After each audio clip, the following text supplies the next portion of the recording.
I am pleased to be joined by the subcommittee's distinguished ranking member.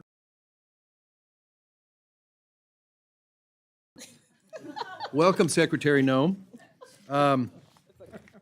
Last week, the Office of Management and Budget released the skinny fiscal year 2026 budget request. While we await the details of the full request, the focus of this hearing, will be a discussion of the department's priorities for the upcoming fiscal year. First, I want to address a few housekeeping items. Members will have differences of opinion on how the department should be run and what policies should be in place, especially as it relates to border security and immigration enforcement. However, I am asking members on both sides to keep today's discussion civil and focused on the work we need to do as appropriators to fund the Department of Homeland Security. By the way, I guess I would be remiss if I didn't welcome the chair of the full committee, who is here. But now I'd like to turn to my colleague, Mrs. Underwood, for her opening remarks. Thank you, Mr. Chairman, for holding this hearing to conduct oversight of the Department of Homeland Security, and welcome Secretary Nome to your first hearing here. On this subcommittee, our job is to keep our country safe and to safeguard our values as Americans.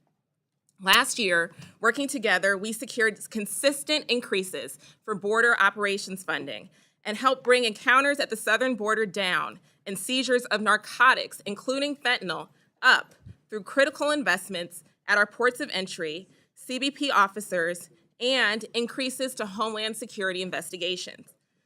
Normally, I would focus my questions for the Secretary on the details of the President's budget, but I would be remiss if I did not mention that we are holding today's hearing without an actual budget for fiscal year 2026 to review, and the skinny budget released last Friday is filled more with politics than facts.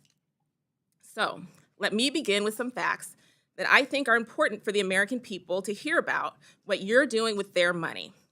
Because 3 months into this administration, America is more vulnerable than it's ever been. Our homeland is not secure. In the first 100 days of the Trump administration, you have slashed our nation's cyber defenses, letting Russia, China, and Iran steal our top secrets and Americans' personal data.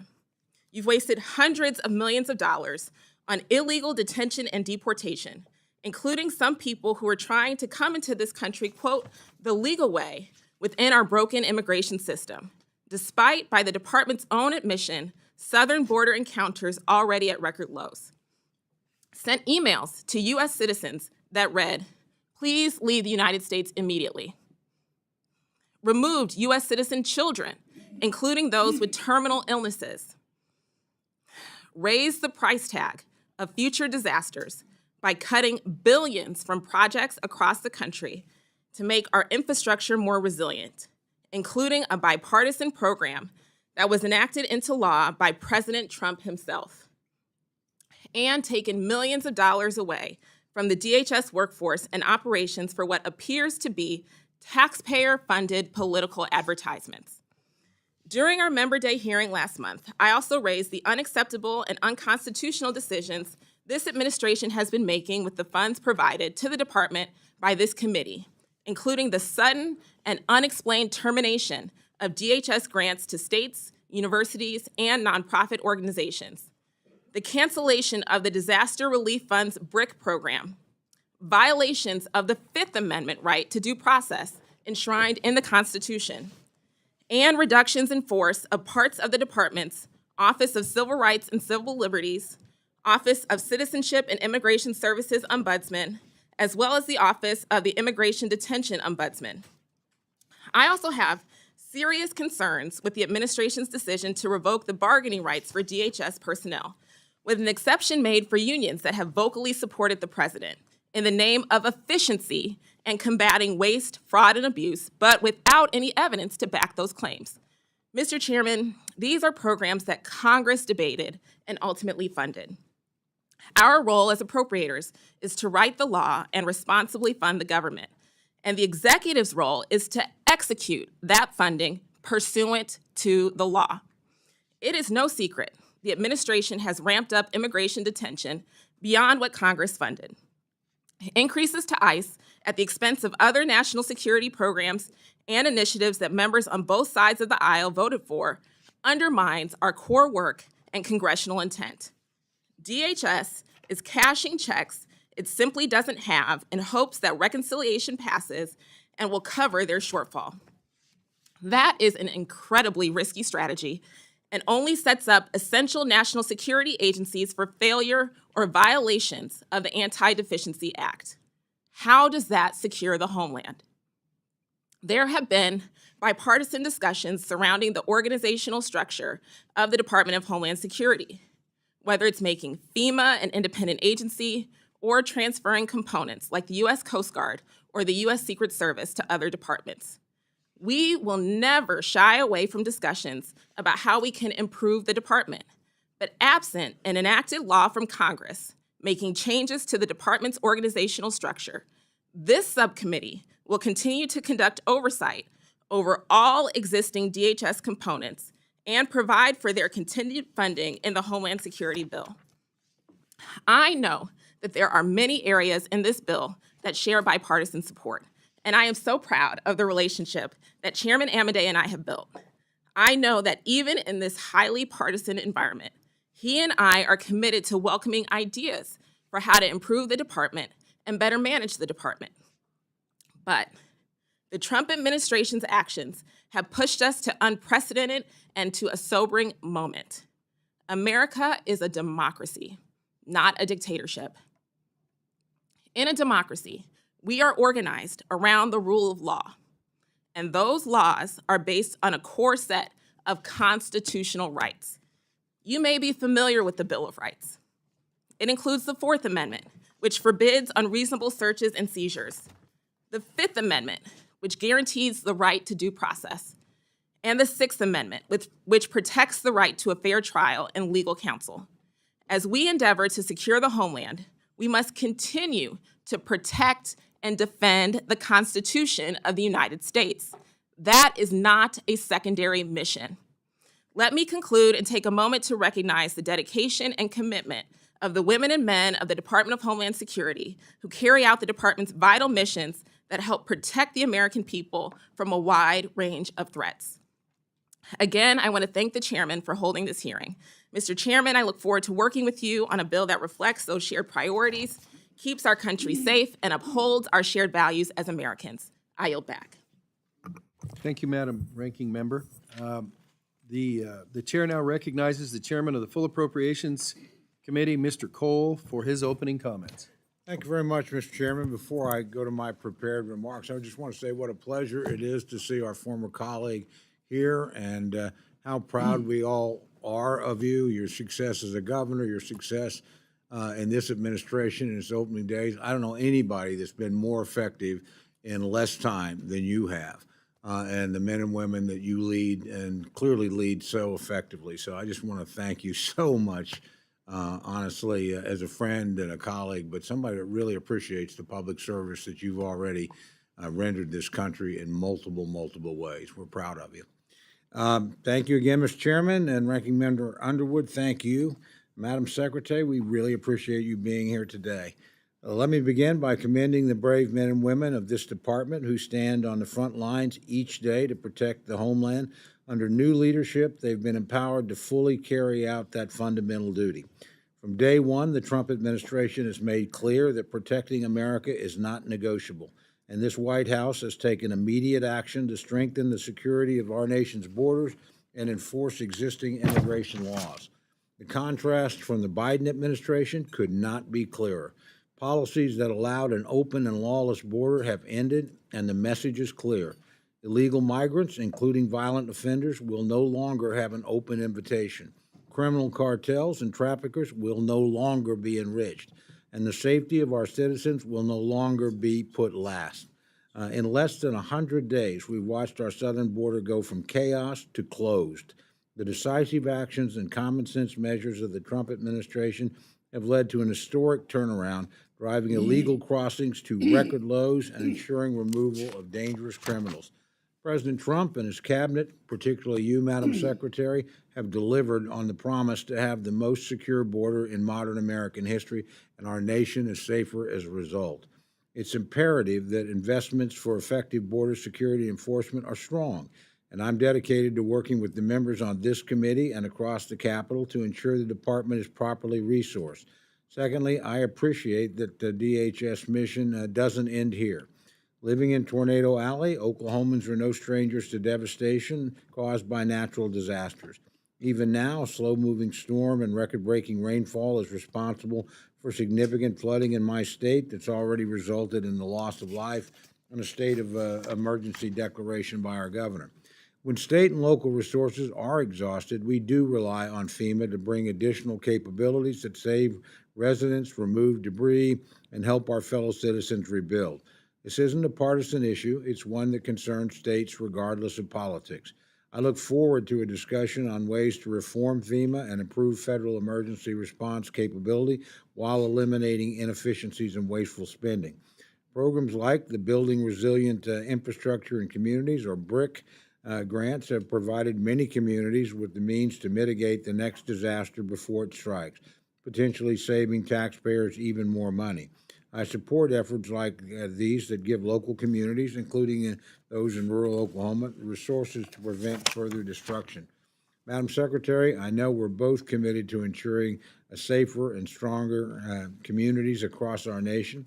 And thank you again for being here today. I look forward to your testimony. More importantly, just thank you for the job you're doing for the American people.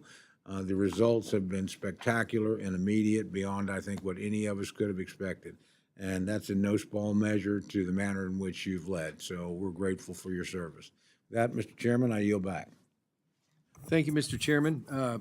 The chair wishes to put on the record that I have received no requests from anybody in the administration, the minority, or the majority that I do an opening statement. Accordingly, I will not be doing one. Not unusual. Madam Secretary, without objection, your full written statement will be entered into the record. With that in mind, we would ask you to summarize your opening statement to within 5 minutes. But, gentlelady from South Dakota, the floor is yours.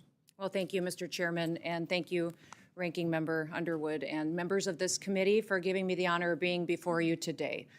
As a former colleague of the House of Representatives, I recognize the important role that you play in oversight over the federal government and our agencies, and I'm grateful for the chance to come here and talk about all of the good work that the Department of Homeland Security has done, the employees and the people who walk alongside us each and every day to follow through on what President Trump has committed to the American people, and that is to make America safe again. Today, I'm very proud of the accomplishments that we've tackled, and we've delivered the most secure border in American history. At the southern border, we have obtained near total control with daily encounters now, down over 93% since President Trump took office.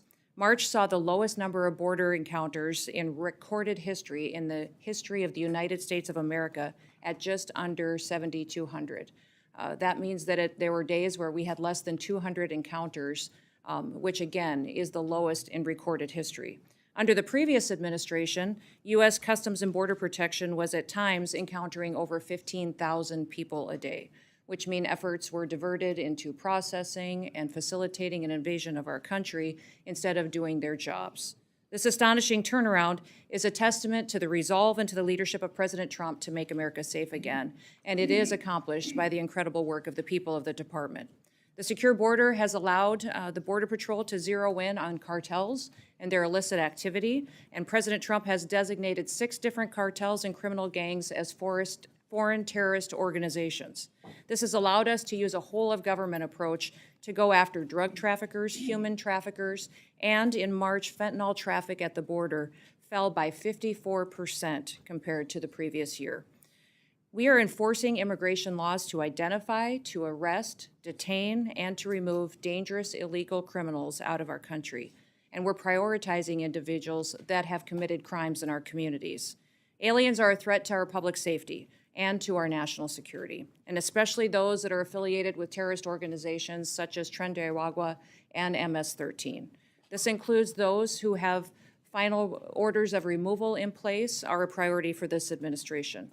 We've also worked with President Trump on his America First trade agenda through the U.S. Customs and Border Patrol actions and enforcement.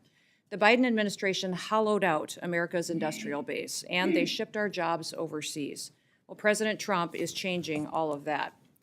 His actions are proving that tariffs are an effective negotiating tool to address trade imbalances. And in fact, companies are reshoring jobs here in America every single day.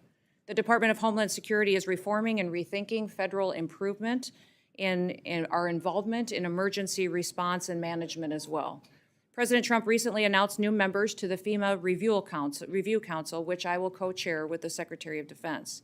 Now, this council is charged with fixing a broken system, and it is a system that will, when fixed, return power to state emergency management directors to make America safe again. And we're also taking steps to defend the nation's transportation systems, which are vulnerable to targets and attacks. The Transportation Security Administration is responsible for ensuring the security of all of those that travel. In a single day, there are over 45,000 flights and nearly 2.9 people travel on our airlines and our passengers in the United States. We're fulfilling our obligation to enforce and to launch Real ID in order to follow federal law that was enacted nearly 20 years ago. Validated IDs will secure travel, safeguard our elections, and make sure that we never experience and work to prevent a 9/11 attack again. As technology advances, so do the threats to our nation, and that's why cybersecurity is so crucial to our future. Countries like Communist China have both the capability and the intent to infiltrate and to potentially disrupt our critical infrastructure systems. The Homeland Security Department is responsible for 10 of the 16 different critical infrastructures. And despite these threats, the Biden administration instead used CISA to play politics and to police speech. Under President Trump, we've been working to get CISA back on mission and to make sure that they're focused on cybersecurity. Now, the Coast Guard is the only branch of our military and our U.S. Armed Forces that is under the umbrella of the Department of Homeland Security, and it has many different missions with specialized needs going forward. As we secure our southern border, the cartels have shifted their activities to our maritime borders, and the Coast Guard has already surpassed fiscal year 2024 in the amount of drug interdiction numbers that they have encountered, and they have also excelled at search and rescue and illegal interdiction. Since the Coast Guard is facing our greatest readiness crisis right now since World War II, we need to act to make sure they have the tools, training, and equipment that they need to be the tip of the spear in our national security response. We have a plan to reinvigorate the Coast Guard, and this is a critical component of our Homeland Security mission. Now, with Force Design 2028, which some of you may have heard about already, we will transform the Coast Guard into a more agile, capable, and a responsive force. And since I took office, one of the responsibilities that I have is reforming the Secret Service in the wake of the July 13th assassination attempt on President Trump. We have reassessed the Secret Service's needs. We've refocused recruitment away from what the Biden administration was prioritizing with DEI objectives, and instead bring people in with experience and with training that align with the agency's zero-fail mission. These accomplishments are just a portion, Mr. Chairman, of what the department has achieved in just 100 days. And with the support of this committee, we'll be able to make the department more efficient and more effective into the future. I want to thank Chairman Cole for his kind words. It has truly been one of my greatest honors to have been able to serve with him in his advocacy for the people in his district, but not just the people in his district, but the history to which he's represented the people of the United States. He's a true statesman that works across the aisle to come up with solutions. I'm so grateful for all of you, but I'm grateful for the people that work every day in the Department of Homeland Security. They are examples of bravery and dedication, patriotism, and perseverance. It's our responsibility to give them the resources that they need to meet the challenges of the day, to give them the training and equipment that they rely on to be successful for the American people. But we also have to remain accountable to the American taxpayer and make sure that we're spending money appropriately and where it should be spent to serve them the best. So thank you for the opportunity to be here today. And with that, Mr. Chairman, I look forward to your questions. Thank you, Madam Secretary. I'm going to hold off on my questions until the members have got done to see if some of them are duplicative. And so, Ms. Underwood, the floor is yours for questions. Thank you, Mr. Chairman. This weekend, the president made the remarkable statement that he, quote, doesn't know whether he has to uphold the Constitution. You, however, have taken a different position, both in your confirmation hearing and when you took the oath of office. You said that you were committed to complying with the Constitution. Do you still stand by that statement? Absolutely. I believe President Trump Excellent. as well. Let's start with Article 1, which gives Congress and only Congress the power of the purse. No money shall be drawn from the Treasury, but in consequence of appropriations made by law. But this administration is freezing, terminating, and even clawing back federal grants and awards that were already signed into law. These are taxpayer dollars that were appropriated by Congress for the specific purposes that we laid out. So, Secretary, let me ask you, do you believe the administration has the authority to subvert appropriations law to freeze and terminate congressional funding? The administration and the Department of Homeland Security used our authorities that we have to evaluate every grant that was in front of us and meet statutory requirements, but also to make sure that they were being spent appropriate. So, of What course, we the did for president these is within grants his was authorities. to make sure that Ma'am, this we is went my time. forward. Thank you so much. Of course, the president's within his authorities to drive policy decisions within the bounds of federal law and the Constitution, but that's not what you've been doing. What I'm asking is whether you believe you have the authority to ignore appropriations law. Do you believe that the Constitution gives the executive branch unilateral authority to withhold funds appropriated by the legislative branch? We have evaluated grants to make sure if they're being spent appropriately, and work that is underway and was authorized has continued. Other grants that have not been started and have not been authorized or obligated, we have reevaluated. And I think you're talking specifically about grants potentially within FEMA that were non-disaster related grants. I'm talking And those broadly, ma'am, programs are and being- Article 2 does not give the executive the authority to withhold funds, period. And multiple courts have weighed in to agree. Multiple courts have ruled in agreement. Congress controls the power of the purse. That is a fact. That's not a question. That is a fact. And so if the president disagrees with certain spending, Congress passed the Impoundment Act to create a legal process to seek rescissions, and we expect him to follow the law. This administration is not just ignoring the constitutional power of the people's elected representatives. It is also violating the fundamental right of individuals. Do you believe that the Constitution grants everyone in our country the right to due process, including non-citizens? The administration has the authority to. Ma'am, look I'm at looking for a while yes or grants are no spent and question. to Yes or no? Do you believe the reappropriate them Constitution? as Yes, appropriate. ma'am. Do you, We have ma'am? not conducted in Reclaiming any my kind time, of Mr. impoundment. Chairman. Time is yours. Okay. Secretary Noem, I'm just looking for a yes or no here. Do you believe the Constitution guarantees due process to everyone in America? Due process is exactly what this Congress Yes lays out. or that no? it is, and Okay, the ma'am, tools I'll take you that as give a us no. on due process Excuse me, is I'm trying, afforded to. ma'am, I'm trying to ascertain your understanding of the law as it applies to your department. And you as its leader should be able to give us a yes or no answer because judge after judge has ruled that the law is not being followed. Do you believe that the U.S. government has the authority to deport American citizens? No, and we are not deporting great. U.S. citizens. I'm so happy to hear that you do not believe that the law gives you that authority because the federal government has no authority under U.S. laws to deport any American citizen. And as I know, everyone viewing this hearing today knows that several American citizens have been deported to haven't. date. That is not Secretary true. Noem, that was not a question. Secretary Noem, that oath that we both swore before taking office was to protect and defend the Constitution of the United States, not the president, not a political party, the Constitution. And that's what we're going to keep doing here at the Appropriations Committee. Thank you. I yield back. Chair now recognizes the gentleman from Oklahoma, the chairman of the Appropriations Committee, for questions. Mr. Cole, the floor is yours. Thank you very much, Mr. Chairman. Madam Secretary, again, great to have you here.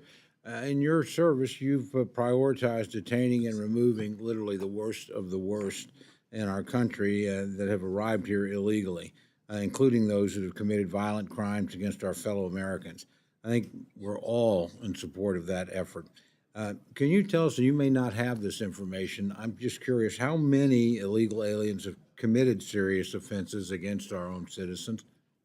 Yeah, there are tens of thousands of illegal aliens that have committed crimes against individuals in this country, and we have worked very hard to make sure that those are the individuals that we're going after and deporting as soon as possible. There have been over 160,000 repatriations targeting these individuals, returning them back to their home countries and facing consequences and legal action because of that. President Trump has told us to make these individuals a priority and to also make sure that we're identifying those with final removal orders to remove. And overwhelmingly, the American people have supported this. One of the things that I would say is that was unfortunate was the Biden administration closed an office within ICE that helped us better track criminal activity by illegal aliens and to give resources to those families, to let them be informed on when cases were in court, if the perpetuator of their crime was going to be released, if they were in custody. The Voices office within ICE was opened under the first Trump administration, and President Biden closed that office, I believe, to cover up exactly how many crimes were committed against people in this country by illegal aliens.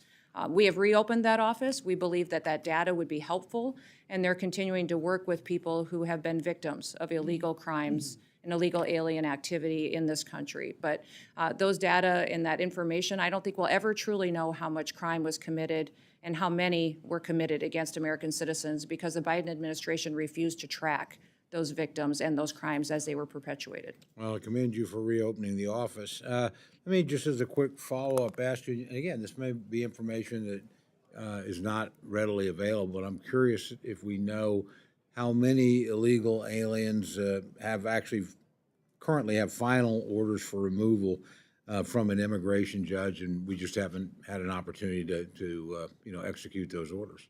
Well, that is the challenge that we have, is that we have literally millions of illegal aliens that have overstayed or are here illegally that need to have a final order as issued. We have hundreds of thousands that are going out and targeted and being removed from this country today that ICE is working every day in coordination with all other areas of our government to get them removed from our country. But we do have a backlog, because this was not a priority under the last administration. So we have up to 1 million cases that are backlogged that need to be processed by an immigration judge in an immigration court in order to make sure that we are having those final remover orders and that we can take action on them.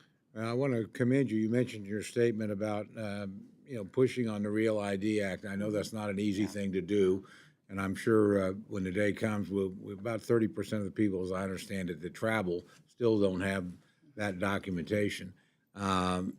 Amongst the things you have to consider are what kinds of IDs are acceptable. I would encourage you, as you do that, to look carefully at tribal IDs. I know certainly in South Dakota, but in Oklahoma, we have a lot of our citizens that use those as primary sources, and clearly they need to meet the standards you lay out. But whatever you could do in that regard to both keep those folks informed and work with them so they get into compliance would be very appreciated. We do. Tomorrow is the day that Real ID will finally be enforced. It's been a law that's been in place for over 20 years. 81% of the travelers that travel by airline in the United States today are already compliant. So they have IDs that already they will be able to use just like they normally always have been. We will be honoring passports, other federally recognized IDs. Tribal IDs will be recognized. So thank you, Mr. Chairman, for that. And what will happen tomorrow is folks will come through the line and will be issue their ID and show it. If it's not compliant, they may be diverted to a different line, have an extra step, but people will be allowed to fly. We recognize that this is a security issue. Congress has had many, many years to reevaluate it and decide if they wanted to change the law or to stop it, and the Biden administration chose that it should go into place on May 7th, and we intend to follow the law. So we will make sure that it is as seamless as possible and that travelers will get to stay on their intended itinerary, but we are telling people that this law will be enforced and it will allow us to know individuals in this country who they are and that they're authorized to travel. Well, I'm about out of time, so I'm going to mention a quick thing and then probably submit it for the record so you have time to respond. I am very interested in the BRIC grants, which again, we did pass when President Trump was there. Would love to be updated as you figure out how you're going to reform those, but they have been extraordinarily valuable, I think, to communities. And like all grants, they can be used correctly or misused. I don't have any problem with evaluating things, particularly in the last frenzied days of any administration. Sometimes a lot of stuff slips through that you wish hadn't in retrospect. But please know that there's strong bipartisan support for that program, as there was when President Trump, introduced it and signed it into law back in 2018. So love to know more when you can about your plans to reform those grants, but hopefully keep them operating. You bet. Thank you. Thank you very much. Thank you, Mr. Chairman. Yield back. Thank you, Mr. Chairman. The chair now recognizes the gentleman from Texas, Mr. Cuellar. The floor is yours. Thank you, Mr. Chairman. Madam Secretary, it's good to see you. I was going to show you, but I think the rules don't allow me to show you just something because I just want to talk about basics, but hopefully we can sit down later and I can show you what I'm referring to. Want to talk about some of the basics. I live at the border, lived all my life there. Want to talk to you about river roads. I want to talk to you about Carrizo cane, technology that's needed, aerostats, and cameras that are not working, and some infrastructure. Basics that are needed for border security. My area, Laredo, it's the largest inland port, bigger than LA, bigger than any other place in the country. We get 18,000 trailers a day. We're about to expand from 8 lanes to 18, plus another bridge. We got 2 of them, 2 rail bridge. So trade is very important to us. But when we talk about illegal crossings, we've been the second lowest crossing in the country, and we still are out there. I think right now, latest numbers, 30 people, maybe 40 people a day coming through my area, which is almost nothing. So thank you for that. River roads, the river roads, and I wish I could show this just to show you, but the river roads go this way. Let's say the river's here. The river roads, the roads go this way. So Border Patrol can go here, but they can't go across. So what we're asking is for river roads to follow the river itself, and I think that would be a big investment, a good investment that we need. So one is the river roads. The other thing is the Carrizo cane. The Carrizo cane, I know you got some folks from people that are very familiar, but the Carrizo cane will grow almost the size of this. And it's not good for Border Patrol. I think Tony Gonzalez and folks that are from the border understand, we ought to get rid of that Carrizo cane on our river, but get the Mexicans to do that. I'll show you the maps, and I know you've been out there, but it shows you the Carrizo cane is on both sides. If we can clear that up, get the Mexicans to do that, that will be good for Border Patrol. So river roads, Carrizo cane, technology in my area, only 1/3 of the cameras are working, and if you ask some of the other Border Patrol, they're not working. Basically, they're using the RVS, which is an old model. They're trying to get the AST towers where more better to use, or whatever technology. But this old technology is like going to a car and you fix it, and they keep coming. The same thing they're doing right now, they keep bringing folks who are coming in to fix it up. 1/3 of the cameras are working, 2/3 are not working. That's not right. Procurement process needs to be better so they can move faster to buy that technology. And finally, there are dead spots. Even now, with the modern technology, Border Patrol can be in certain areas and dangerous areas, and they don't have the technology and radio that's working. Aerostats, the military has a lot of them in surplus. The problem is in the past administrations, they've hired contractors that Homeland was paying too much money. So we need to look at those aerostats that are available from the military surplus itself. Border Patrol, I think right now we got 19,327. We funded 22,000, and we need to hire more. OFO, the men and women in blue, were at 26,334. We're still below the monitoring, so we need to hire those officers. So those are some of the things, and I know I gave you a whole bunch of things, but there's the basic things that are important to Border Patrol. Last point, as we try to hire new Border Patrol, I know the reconciliation has something that will affect them that has to do with Social Security supplement. I've talked to a lot of Border Patrol agents, and right now they're crunching the numbers. Do I retire at the age of 52 or do I have 57? What's going to happen with that supplemental? So instead of focusing on the border, they're human beings and they're focusing on that. I know that's another committee, but those are the basics that I know I don't have enough time, but I would love to follow up with you and your folks on. Absolutely. I will certainly do that, Congressman. And I want to thank you for talking about the technology needs and the investments that we need at the border in order for these agents to truly do their job and do it with excellence. I will tell you that recruitment at CBP is up over 50%.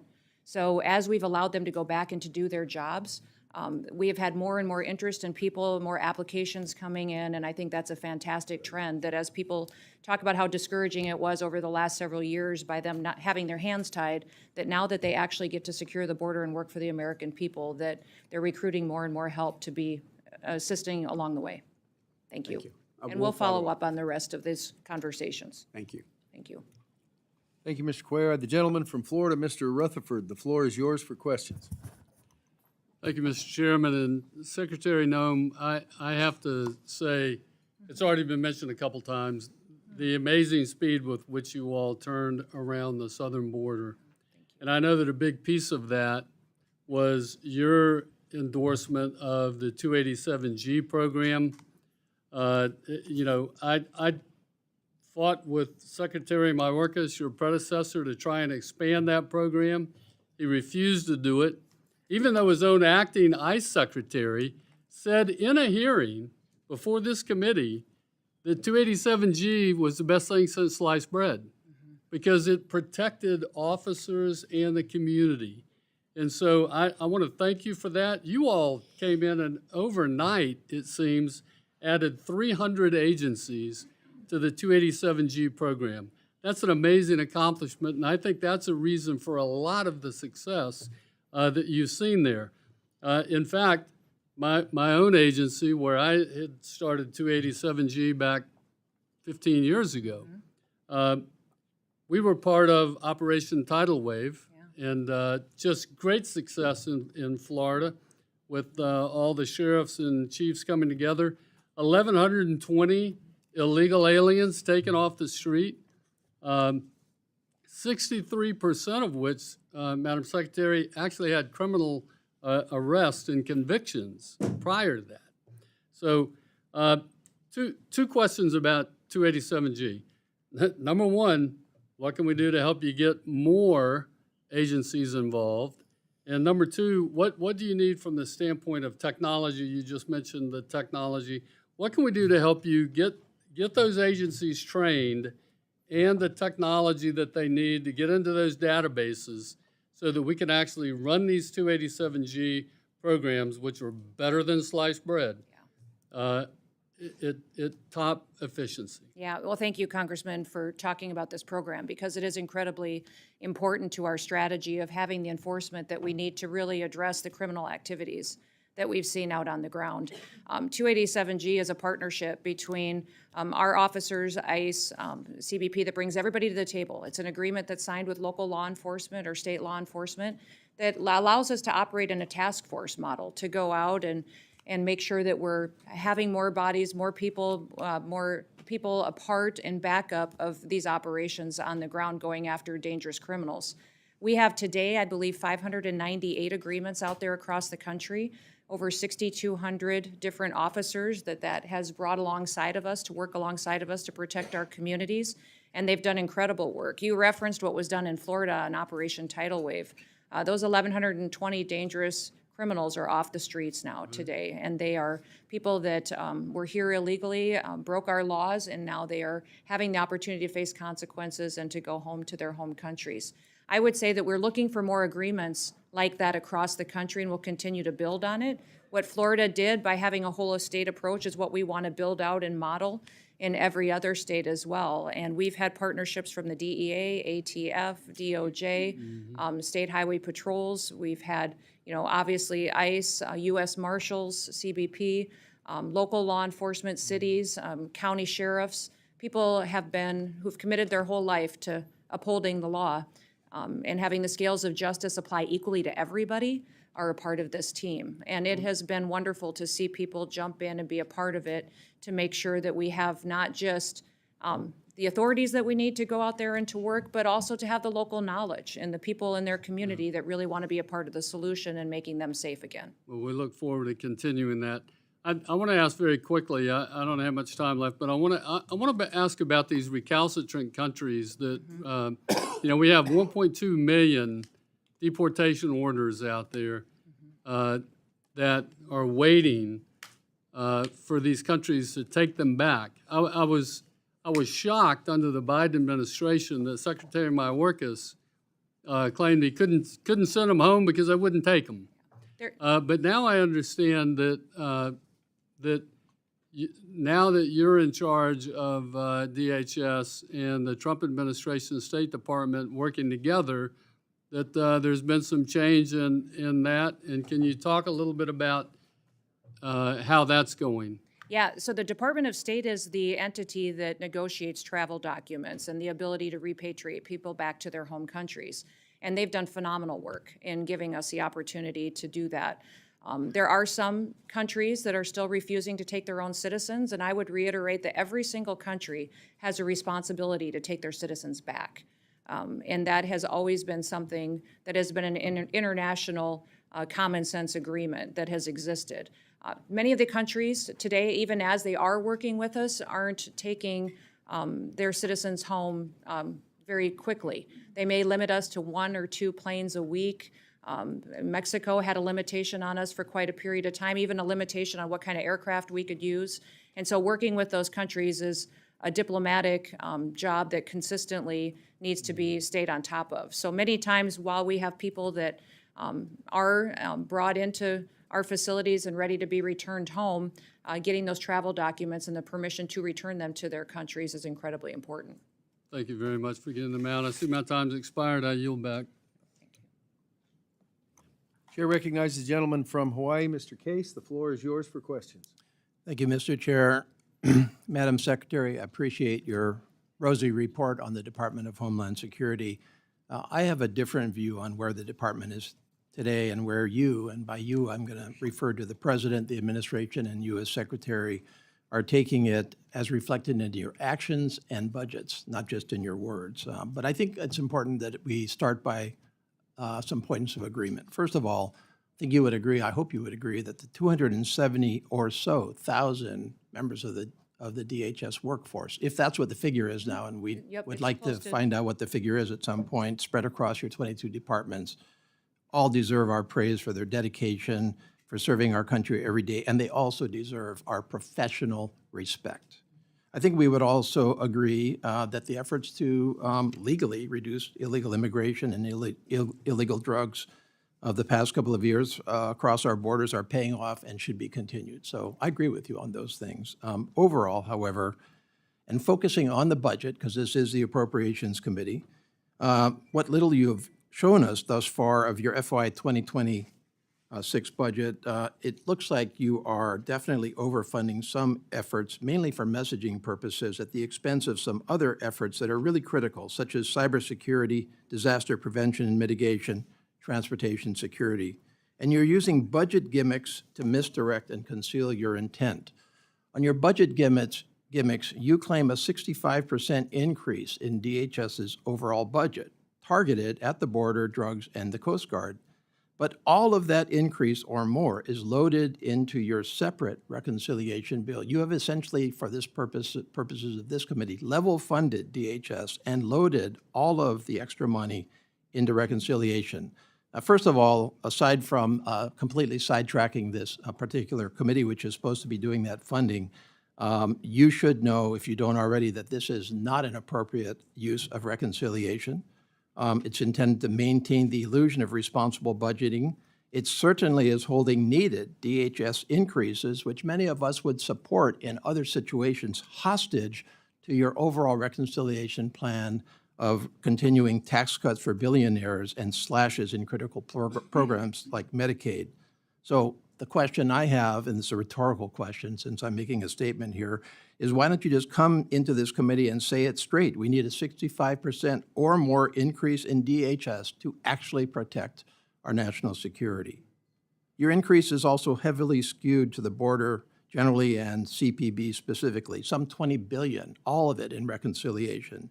And nobody disputes that CPB needs help. I've been to the border 3 times myself. I've spent time with the agents, and certainly personnel and equipment costs are necessary. But a question that I have from an oversight perspective is, if you are claiming such success at the border, which without spending all of this extra money which you're now asking for, do we need to do that at the expense of other programs? And I mean the non-personnel stuff. You're also loading half of your reconciliation increase into the U.S. Coast Guard, $21 billion. And everybody agrees that the Coast Guard needs help. It's critical in the Indo-Pacific, where you have actually withdrawn from the Indo-Pacific, which I think was a tremendous mistake. Why don't you just ask for that in your base budget rather than trying to hide and extort it in reconciliation? Your budget also ignores and even attacks other critical functions of DHS, the Cybersecurity and Infrastructure Security Agency, or CISA, which I think we would all agree is critical to direct national defense, but also civilian infrastructure, which is the most exposed right now, and the reliance of foreign countries on our expertise to help them with their cybersecurity, and yet you propose to reduce CISA by 20% in your base budget. And I don't think that you can claim that that's all somehow Biden misdirection. FEMA, another example of misbudgeting in my view. You, first of all, collectively have directed very incorrect and outright mean criticism at FEMA, which is just undeserved by FEMA. And it's time to put the political campaign behind us and acknowledge that FEMA is doing a good job.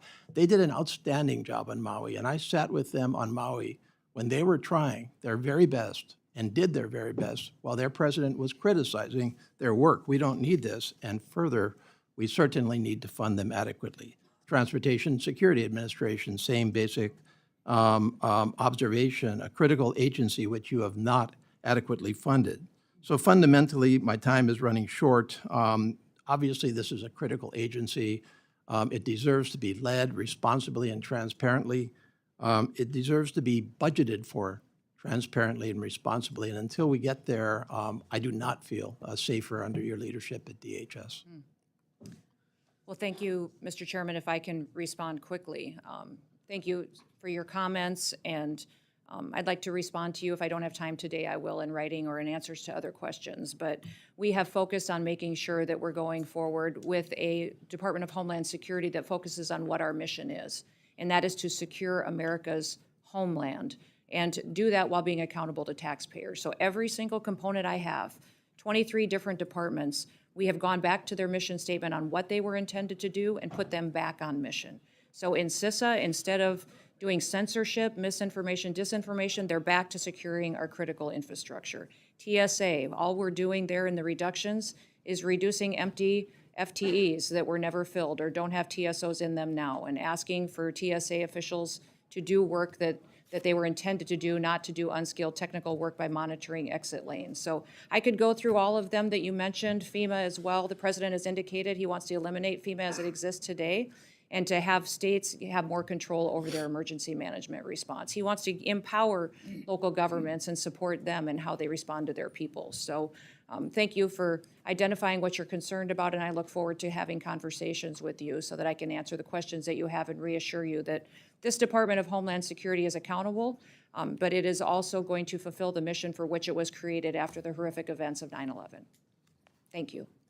Thank you. The floor belongs to the gentleman from Washington State, Mr. Newhouse, for your questions.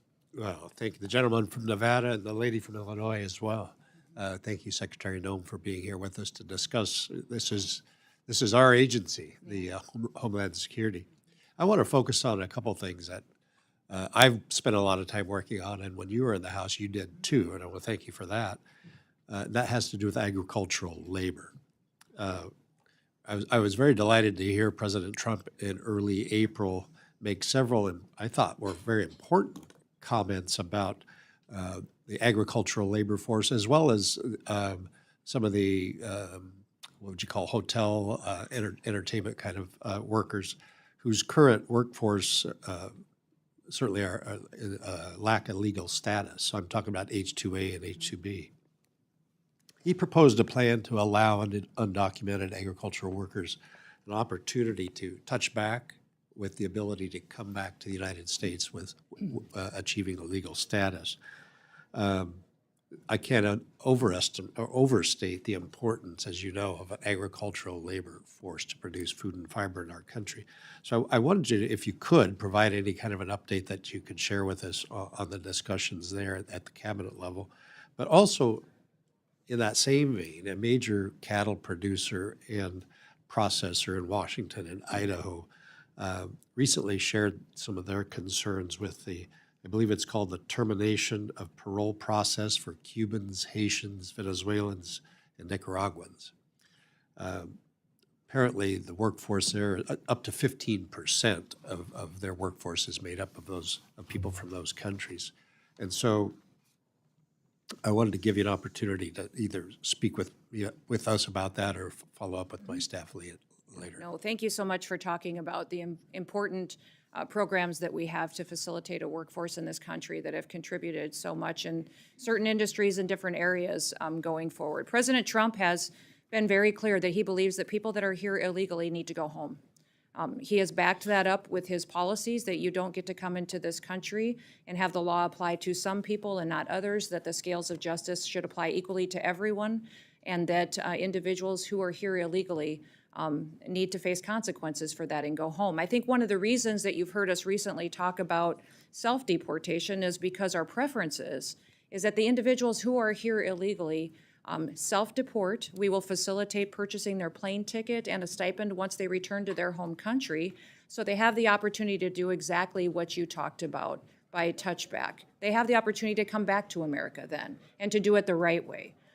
They will face the consequences for breaking our laws originally, but we want everybody to have the opportunity to be a part of the American dream. If individuals who are here illegally wait until we have to go out and find them, arrest them, deport them, spend up to $17,000 by getting them back home to their home countries, President Trump has been very clear. They will never get the chance to come back. So I would encourage everyone in this country that is in these industries to proactively tell the story. That's why you've seen us aggressively carrying the message to people that the United States is now following the law, that we are now securing our borders, and that we're getting people out of our country who've broken our laws. But if you do work with us, that you will have the opportunity to come back.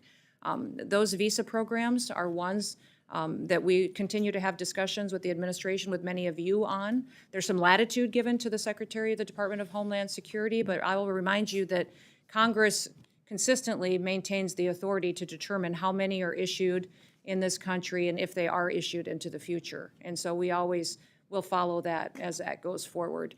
And as you talk about the importance of what the work we do at the Department of Homeland Security, I know that working with these folks that are in these different industries, that we will continue to have those conversations with all of you. When we talk about different policies that the department is following, many times it's Congress, it's the House of Representatives and Senate who sets the policy that we are following and gives us the authority to do and take the actions that we are. Okay, very good. Look forward to working with you Yes, more thank on that.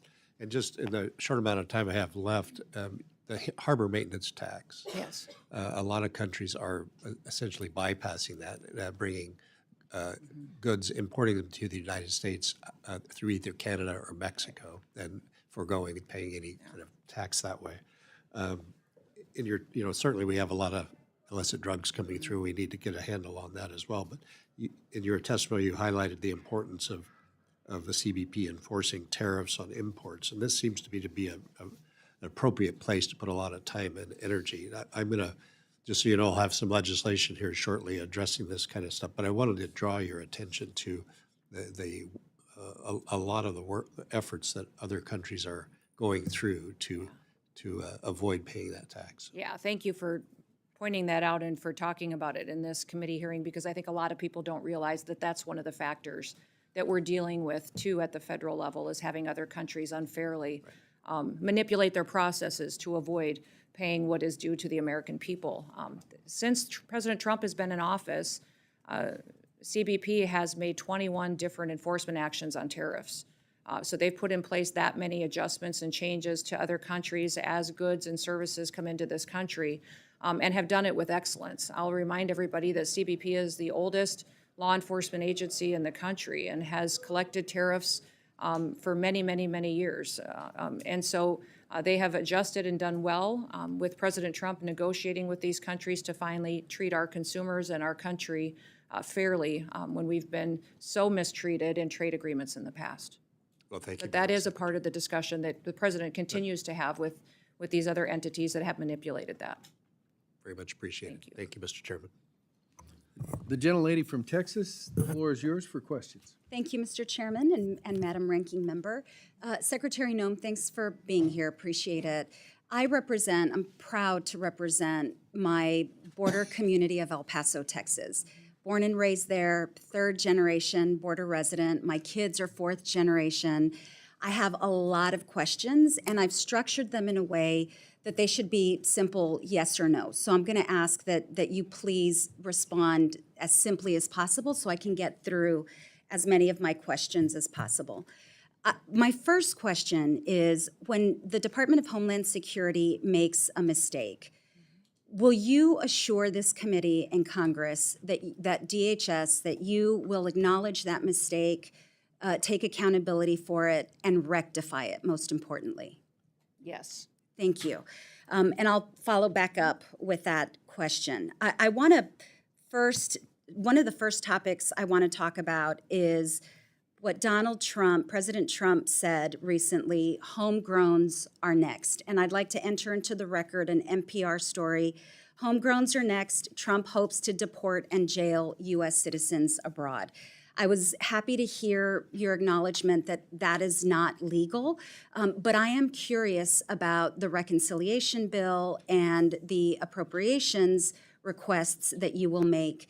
Will any of the funding, either through appropriations or through reconciliation, be used to execute this policy idea of Donald Trump's, which is deporting U.S. citizens abroad?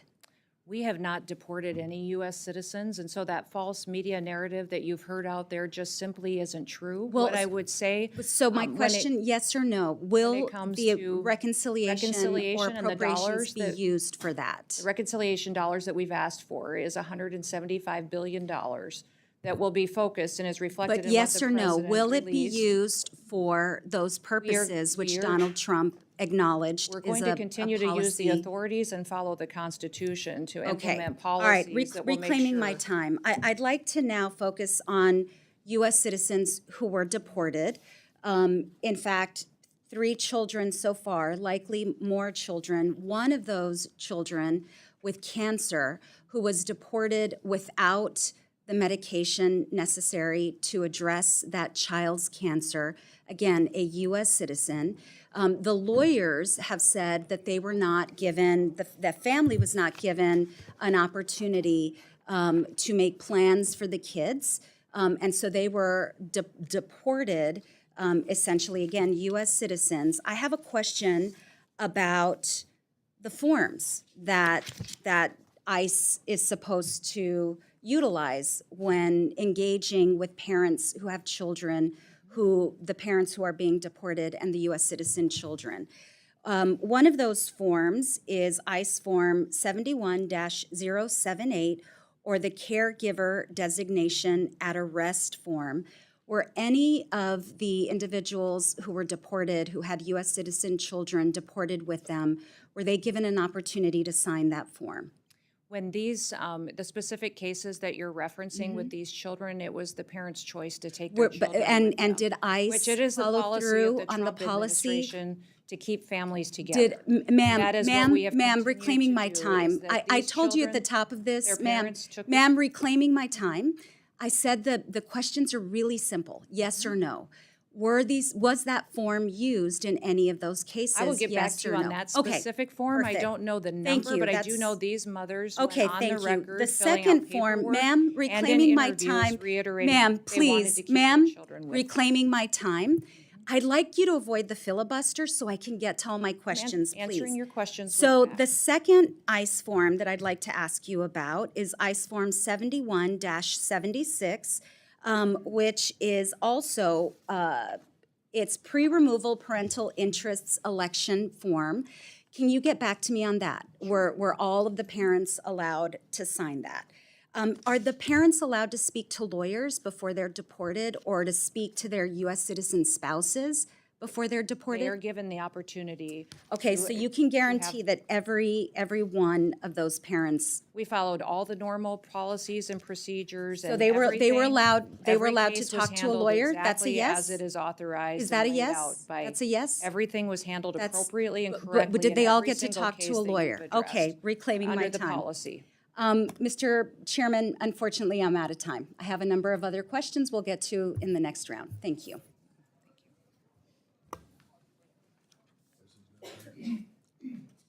Gentleman from Arizona, Mr. Siscomani, the floor is yours. Thank you, Mr. Chairman, and thank you, Secretary Noem, for being here with us today and for your testimony and your leadership and that of all the men and women that you serve with as well in the Department of Homeland Security. Like you, I come from a border state, and though the northern and southern borders are vastly different, I know you understand firsthand the challenges that our communities at the border face, as well as the value that they bring also to our states and our region. The security that this administration has been able to deliver to our southern border is, in such a short period of time, is astounding, and so well appreciated by those who live and work in these communities. I know I hear it all the time. This is the number one feedback I get from my constituents regarding the results that we've seen from this administration, and your leadership has played a key role in that, so thank you. In the district that I represent, which is much of the Tucson sector of Border Patrol, we have historically seen high numbers of gotaways. I understand there have been around 65,000 gotaways this fiscal year. What resources or what resource investments for both technology and infrastructure are you planning to make, and how those will be reduced in numbers for the future? The gotaways, of course, are troubling. We've seen a lot of the reported numbers come down, but these gotaways, that's I know it's a key issue for you as well, and a focus. So on that, and then particularly, could you speak onto the technology that we'll be using in these rough terrain areas like Southern Arizona, which is so different from other border areas, including my friends in Texas. When you go to Arizona, it's just broad terrain, rough, some areas, hard to even build any kind of barrier or wall. So technology plays a big role there. Can you speak to that? Yes, thank you so much for talking about the fact that as we've secured our border and as we've addressed the challenges and in the areas of the southern border and northern border where we saw a lot of folks crossing illegally, and we've put more resources in those areas or what was necessary to really follow our federal law and keep American people safe. We've seen that some of the traffic has pushed to other areas, maybe areas that weren't well-traveled before, and now gotaways are trying to take advantage of that. They also have pushed heavily towards the maritime borders and out into the waters. The Coast Guard is seeing much more traffic. They're also seeing the cartel activity out there of trafficking of drugs and human beings and technologies that they're having a difficult time keeping up with. The Coast Guard has been neglected for many, many years, and they don't have the airframe, and they don't have the cutters to keep up and even to manage and maintain the horsepower needs that they have to catch and interdict some of the smuggling activities that are going on. You referenced some of the rough terrain and what we need to do as far as CBP and investment on this border. Frankly, we're going to use the latest and greatest technology that would be available to us as far as surveillance equipment, cameras, satellite images when possible, and also the Aerostar, like Congressman Cuellar was talking about, some of those technologies in areas to help those vulnerable areas have more eyesight to truly know what is crossing there so that we can interdict it before it comes into our country. I would talk exclusively, too, about how we've been able to diplomatically work with the country of Mexico. President Trump's strong leadership has helped Mexico be more proactive than they ever were before, too. And so in my conversations with government officials, they've indicated to me there could be as many as 500 to 600,000 illegals that never reached our border because when they got to Mexico and heard that our border was closed, they turned around and went back. So a combination of solutions is needed. You absolutely have to have a president that cares about keeping us safe. We now have that in President Trump, but also making sure that we have the people and the equipment necessary for CBP and for ICE to do their job, but then the technology which you referenced, which is needed. We have scanners that we need at ports of entry so that we can scan our shipments, our rail, and even our air freight. Much of that, we don't necessarily know what's coming in containers and small packages. Those technologies are critically important, and why you see a request in increase in funding to address those challenges that simply were neglected for too long under the Biden administration. Excellent. Thank you so much for that. You know, you mentioned the diplomatic conversations as well. I think that's something that doesn't get enough attention of the power of strong leadership in the White House now and the reaction of not only Mexico, but the rest of Latin America on this. I think that's key, and we want to partner with Mexico and other countries on this. With the little time that I have left, do you mind just speaking of the morale of the agents and your efforts on recruiting and retention? I think that goes hand in hand with the technology piece as well. Yeah, the morale of the Department of Homeland Security agencies and departments and the employees that work there is fantastic. We have incredible numbers in recruitment, people who want to be a part of the agency that are signing up and submitting applications. I referenced earlier that CBP has over 50%, I believe it's 54% increase in recruitment. ICE as well, maintaining and excelling at its recruitment efforts and getting officers and people who want to be a part of the team or coming out of retirement. We have the Coast Guard is at 108% increase of its recruitment. People that understand the mission and they want to be a part of the many different skill sets that the Coast Guard can bring to partnering with our military departments, but also going out there and helping at the border and continuing on with their search and rescue mission. And then you look at the Secret Service, because of the recruitment efforts that we've had in putting those agents back on focusing, hiring expertise, hiring experience, instead of DEI programs, the Secret Service recruitment is up almost 200%.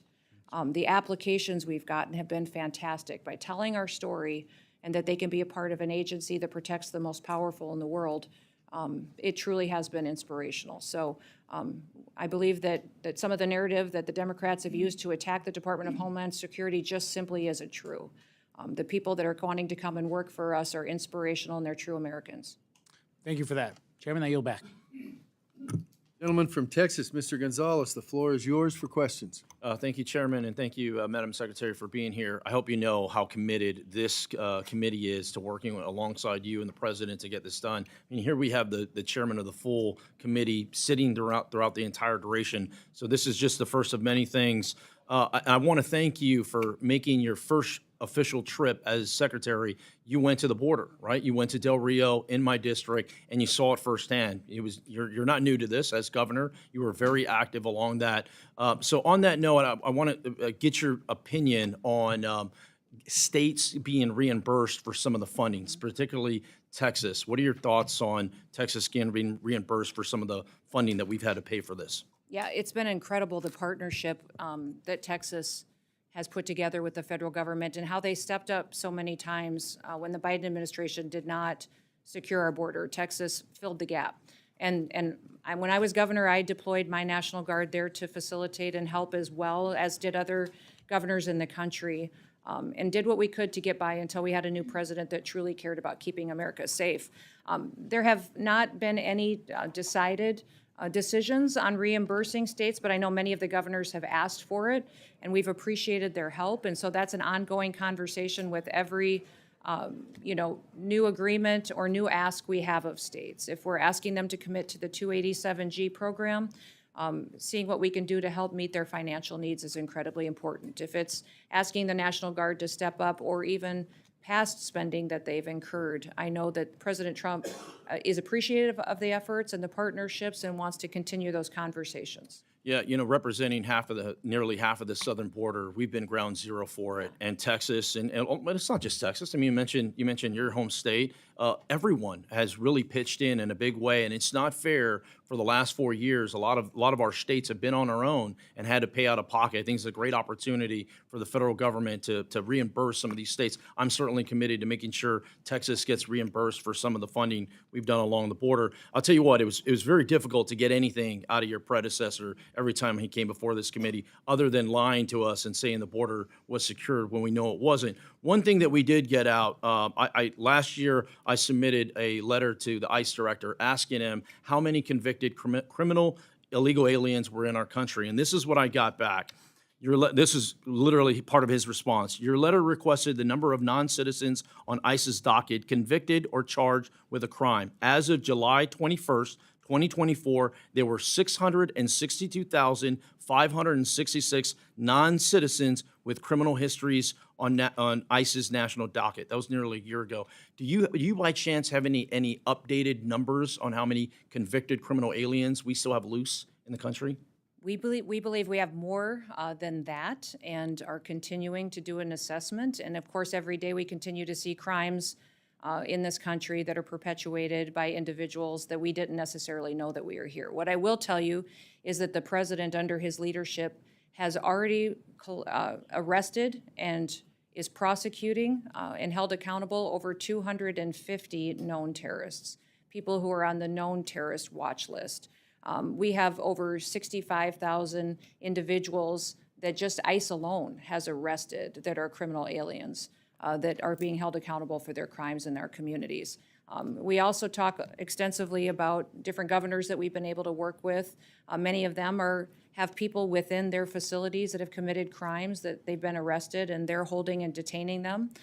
If they are illegals, many times they're facing their consequences in their jail and prison time before they can be returned to their country. So, these, by virtue of being in this country illegally, you are breaking the law and you are a criminal. And we've seen the previous administration pervert and manipulate their data and information to give us numbers that don't necessarily square with what the facts are on the ground. So there's many, many more criminals in this country, and we're going to continue to target and go after them to make sure that we're protecting families. I tell you what, the last administration was terrible at transparency, and I think it's a great opportunity for President Trump, along with yourself and other secretaries, to just be transparent to the American public, show them what we're dealing with. Once again, when we got that number back, it was it's jaw dropping to see there. My last point, I only have 26 limited time left. Myself and Michael Guest, my good colleague from Mississippi, both sit on the Homeland authorizing side. We've been working very hard through reconciliation. One of the things that I would highlight for you, we talked about many things, is infrastructure, in particularly checkpoints. Checkpoints not necessarily along the border, but in our interior, both at the southern and the northern border, I think are very, very important. Please don't lose sight of that. In Eagle Pass in particular, that checkpoint is way outdated for the amount of traffic that's been in there. I'd flag that for you. Look forward to working together and chatting more on how we build this out. Absolutely. Great, thank you. With that, Chairman, I yield back. Gentleman yields back. Chair recognizes Mr. Guest from Mississippi. Thank you, Mr. Chairman. Madam Secretary, first I want to thank you, the men and women that you serve with, for the incredible success that you have been able to accomplish in just a short period of time. Just looking statistics, and I believe that is the greatest measure when we're looking at whether or not agencies are successful or not. Comparing statistics from one agency to the other, 1 year to the other, we know that last month CBP reported 11,017 encounters across the southwest border. Looking back a year, so March of 2024, under the Biden-Harris administration, 189,000. March of 23, 193,000. March of 2022, 222,000. So looking at just the metrics of what you and your men and women who serve with you have been able to accomplish, again, I believe is incredible.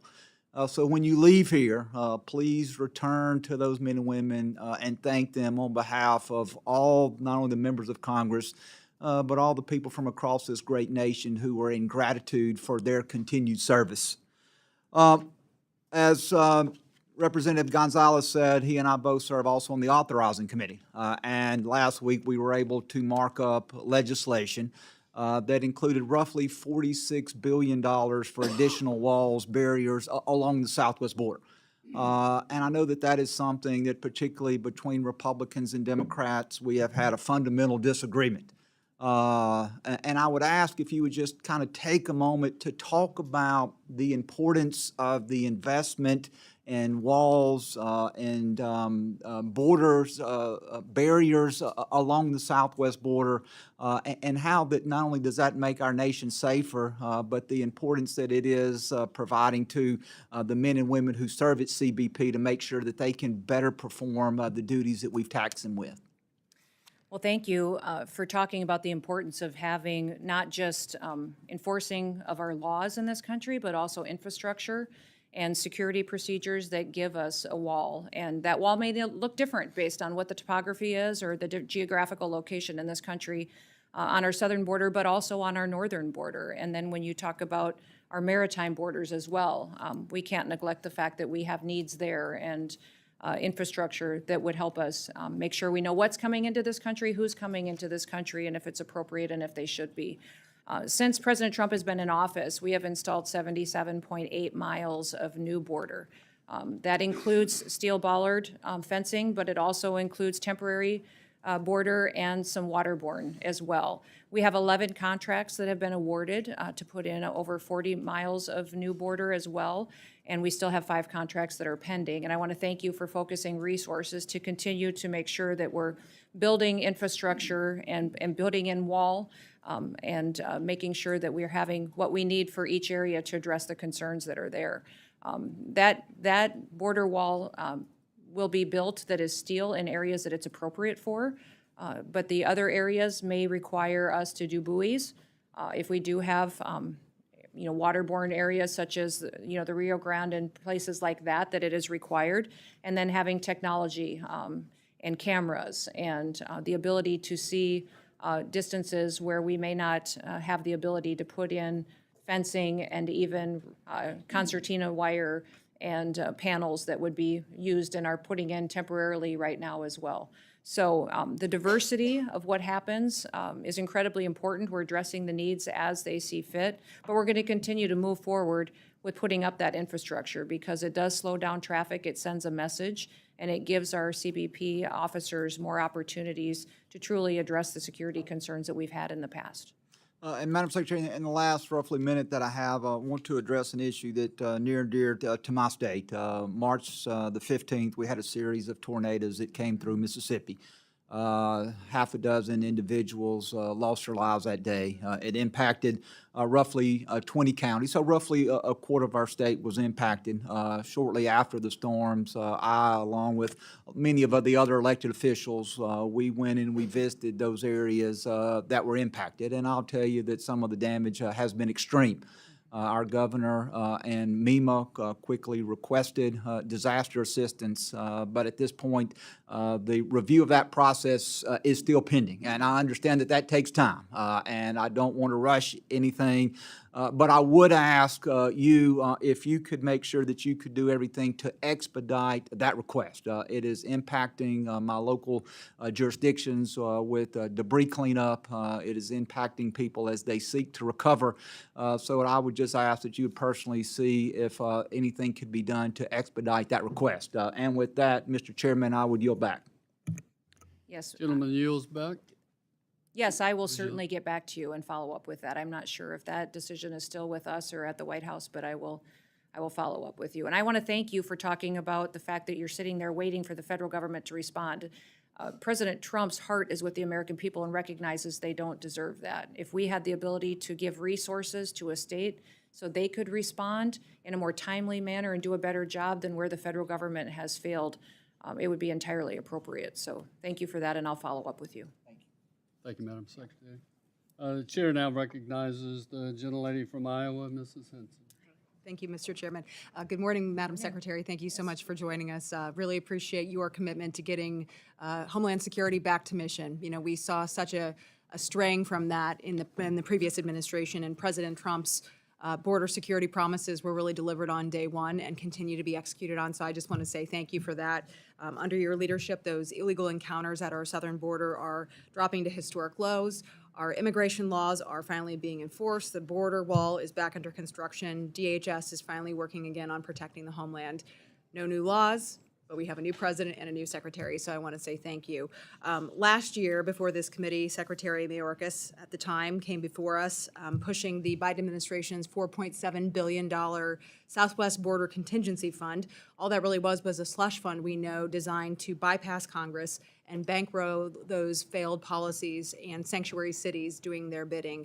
He claimed it was to manage surges, but those surges were of their own doing, sending a clear signal to illegal immigrants, the traffickers, the cartels, that our border was open for business for them. That wasn't enforcement, that was actual chaos at our southern border by the taxpayers' dime. So I see that as just one of the many blatant attempts for Secretary Mayorkas at the time and President Biden to misuse those taxpayer dollars intentionally without accountability.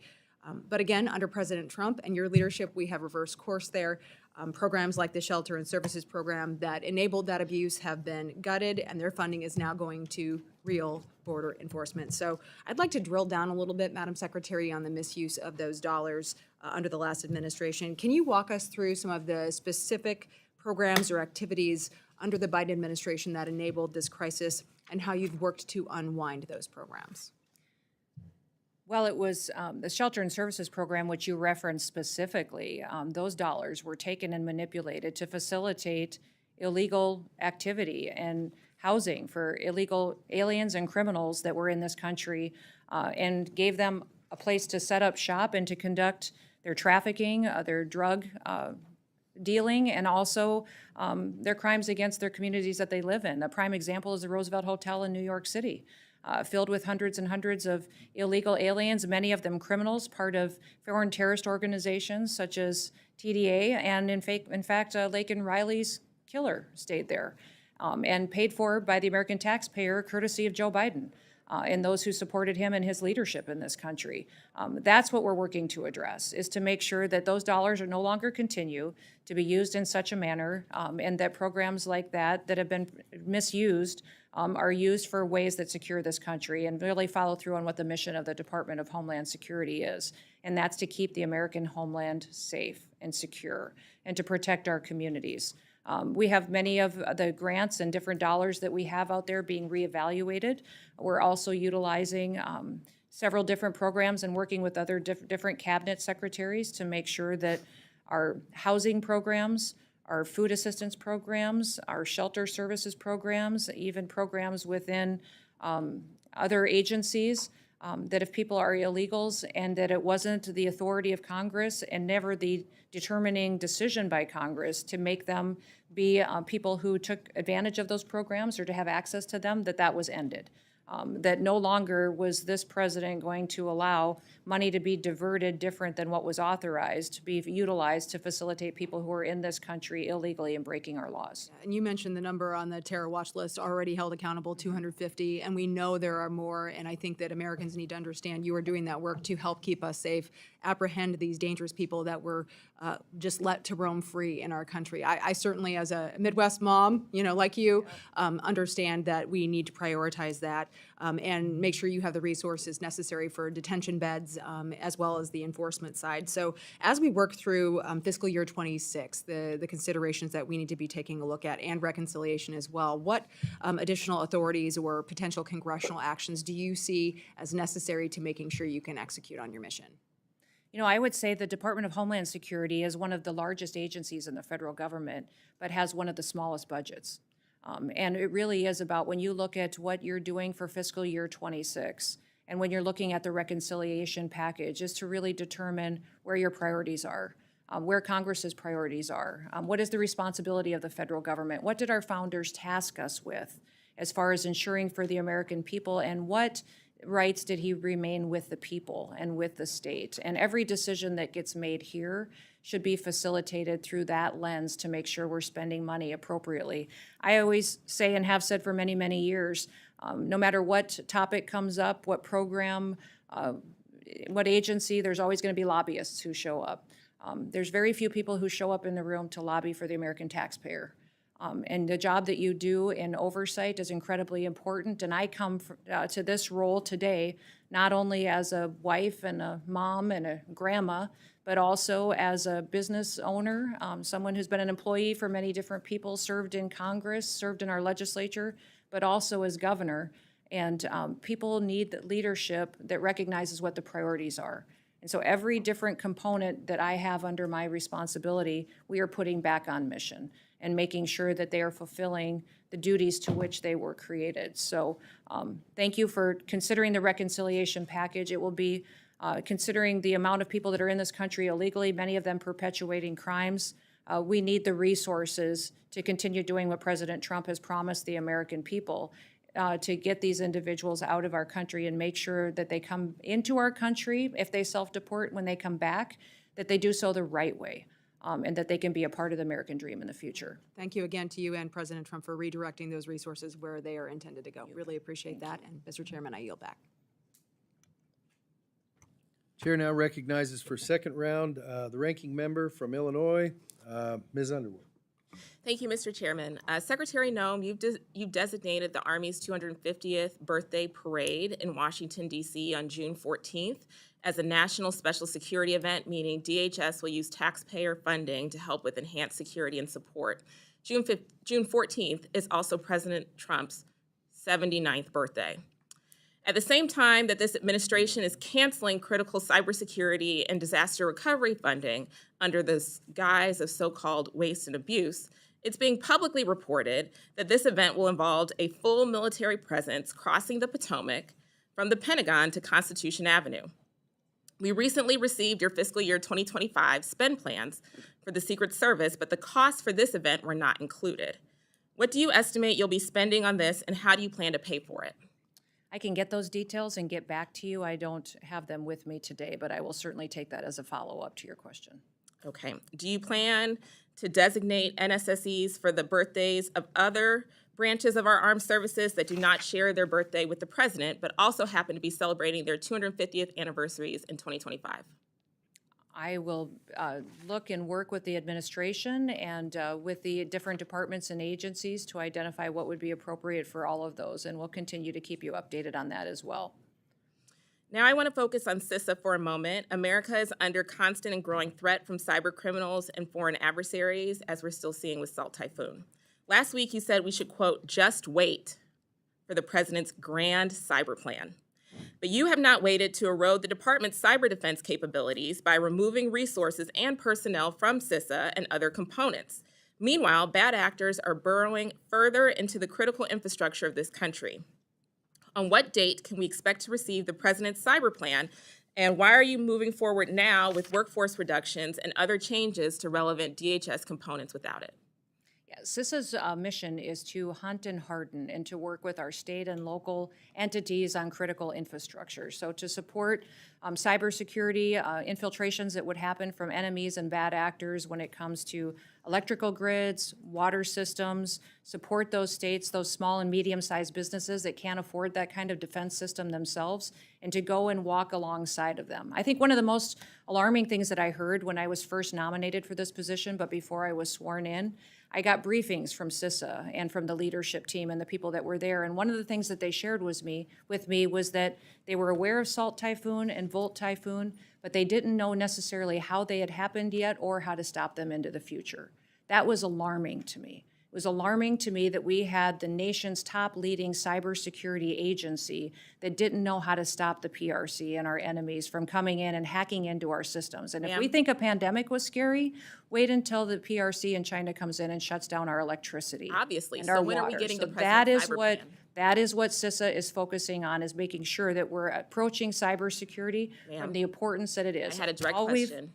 Yes. Do you know when the president's cyber plan will be released? It will be coming out shortly, and that is the president's prerogative. Okay. I have been Thank you. advising him on what Thank that you. will look like. Despite the growing we will cyber get it. threats, your budget cuts nearly $500 million, $500 million from the main agency charged with protecting our federal networks and so much more. So if you are so outraged by the threat of the PRC and our federal networks, why are you cutting $500 million? When you recently spoke at the RSA conference, you said that we needed to put CISA, quote, back on mission. But let's be clear, that mission is designated for you. We in the Congress told you in the department and CISA how to execute on that mission. And you all have been moving money away from CISA, and that does not help achieve that mission. Lastly, Secretary, as a nurse, I have always prioritized taking care of the health of our DHS workforce and giving them the tools that they need to do their jobs, not just physically, but mentally. DHS has made great strides in recent years here with popular programs that provide personnel and their families with the resources that they need and the support for the mental health of our agents and officers. I hope that these programs can continue for fiscal year 2026. And I'm curious if you agree that this is a priority for the department, and will we see continued funding for it in the budget request? Absolutely, we will continue to focus on the priorities of the healthcare needs of all of our employees. Great. Well, although we disagree on many other issues, I hope that taking care of the hardworking men and women at DHS can be an area of shared values and bipartisan success, and I'm looking forward to working on them together. I yield back. Thank you. Thank you, Madam Ranking Member. The floor belongs to the gentlelady from Connecticut, the ranking member of the Appropriations Committee, who got here as quick as she could. Thank you, and the floor is yours. Thank you so much, Mr. Chairman. My God, this is twice in one day here, so it's great to see you. We're hearing hopping here. Thank you so much, and I want to thank the ranking member Underwood for holding the hearing today, and welcome to you, Madam Secretary, and thank you for appearing before the subcommittee today. I just want to begin with a message to your workforce, if I might, and that's I'm grateful, very grateful for the work that they do, from search and rescue efforts of the Coast Guard to our first responders around the ground after natural disasters to those keeping us safe in the air and on the ground and at sea. I want to start with some big picture questions because I think we know very little of the details about where the $646 million cuts within FEMA's grant programs will come from. It is no secret that there are numerous reports of you, if we need to correct the record, stating that you want to, quote, eliminate FEMA within the Department of Homeland Security. I'm concerned about the direction that the administration is taking with regard to FEMA, canceling programs like BRIC, a program enacted into law by President Trump in his first term without any evidence of waste, fraud, and abuse, alongside the freezing of grants, and now 2026 budget requests targeting even more of FEMA's resources. And just right now, in terms of looking at the cancellations, the Science and Technology Directorates, Centers of Excellence, and Office of University Programs, as I mentioned, the FEMA-administered grant programs frozen virtually all grant obligations pending a review as it determines whether it will try to choke off funding for unacceptable political reasons. Resources for states and communities to respond to disasters, secure firefighting equipment, protect against terrorism, secure our ports, and much more is being held up. And as I mentioned, the cancellation of the BRIC program, funding to support hazard mitigation, reduce the toll of future disasters, save lives. That money's not going out. Research has shown mitigation efforts like BRIC save a minimum of $6 for every dollar invested and save more than double when including mitigation of economic impacts. So federal disaster relief should be readily available across the United States, regardless of where you live. Natural disasters happen everywhere. They should not be concerned about the federal government turning their back on them when they need the help the most. We need to give constituents what they need when they're facing tragedy, that they will not be stranded due to political discord. My ask of you is, what is your plan with regard to FEMA? Are you planning to eliminate FEMA? Your testimony references that you want to, quote, eliminate dysfunction of the current agency. I'm unclear, I don't know if my colleagues are clear on what you mean by dysfunction. And I'm concerned that you're causing more dysfunction within the workforce that should be preparing itself for the pending hurricane season. Well, thank you for your question and the discussion on this topic today. President Trump has been very clear since the beginning that he believes that FEMA and its response in many, many circumstances has failed the American people, and that FEMA as it exists today should be eliminated and empowering states to respond to disasters with federal government If you'll just, support. with all due respect, where is the evidence of the failure of FEMA? I don't know about everybody else on this. My state, Connecticut, was hit very, very hard with Superstorm Sandy. Every community in some way or another has been hit by that. And the FEMA on the ground, people come in, work with the families, deal with getting the funding out. Where is the evidence of the failure of FEMA. Congresswoman, we still have claims open from Hurricane Katrina. We have fire claims that are still unpaid to people who said they were due them 7 to 8 to 10 years old. They have never been paid by FEMA.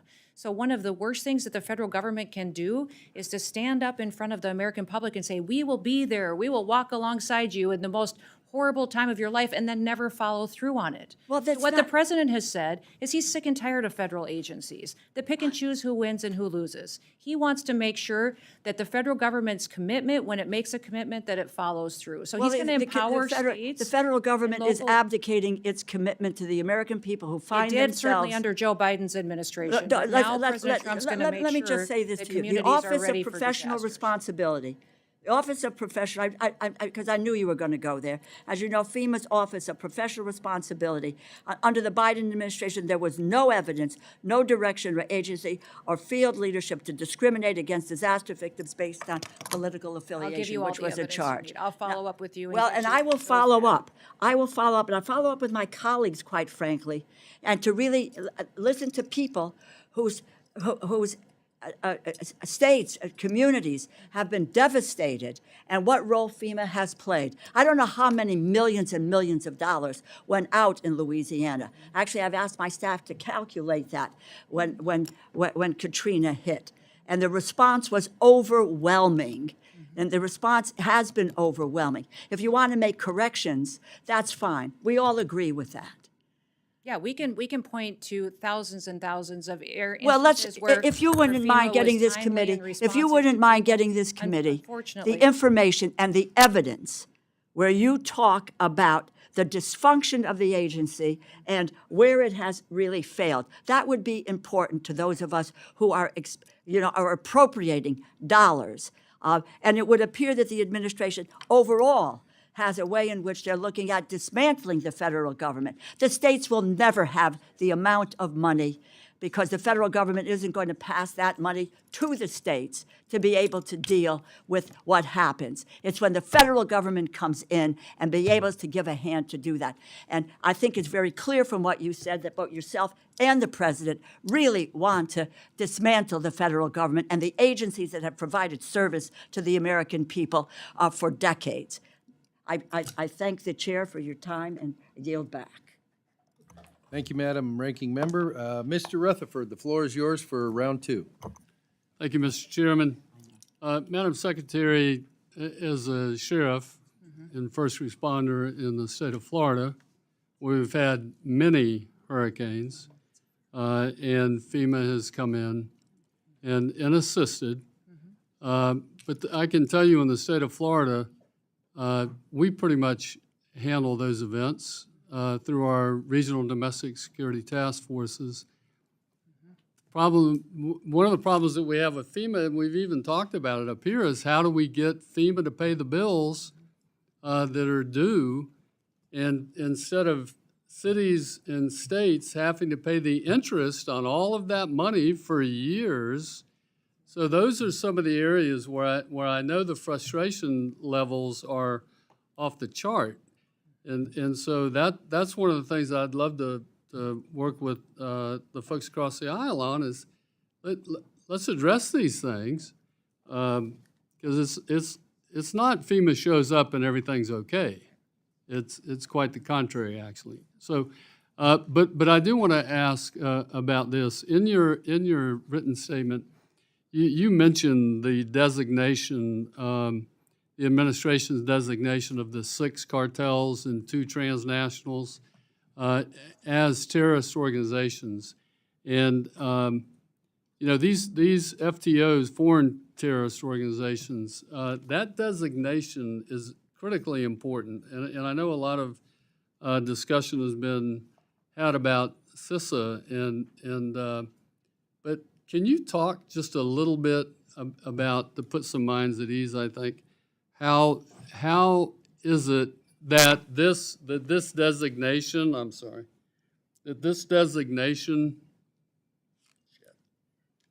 sorry about that. You're good. But how this designation actually helps with the administration being able to work, sharing information between the civilian and the military to actually go after these folks who are killing our citizens with their drugs.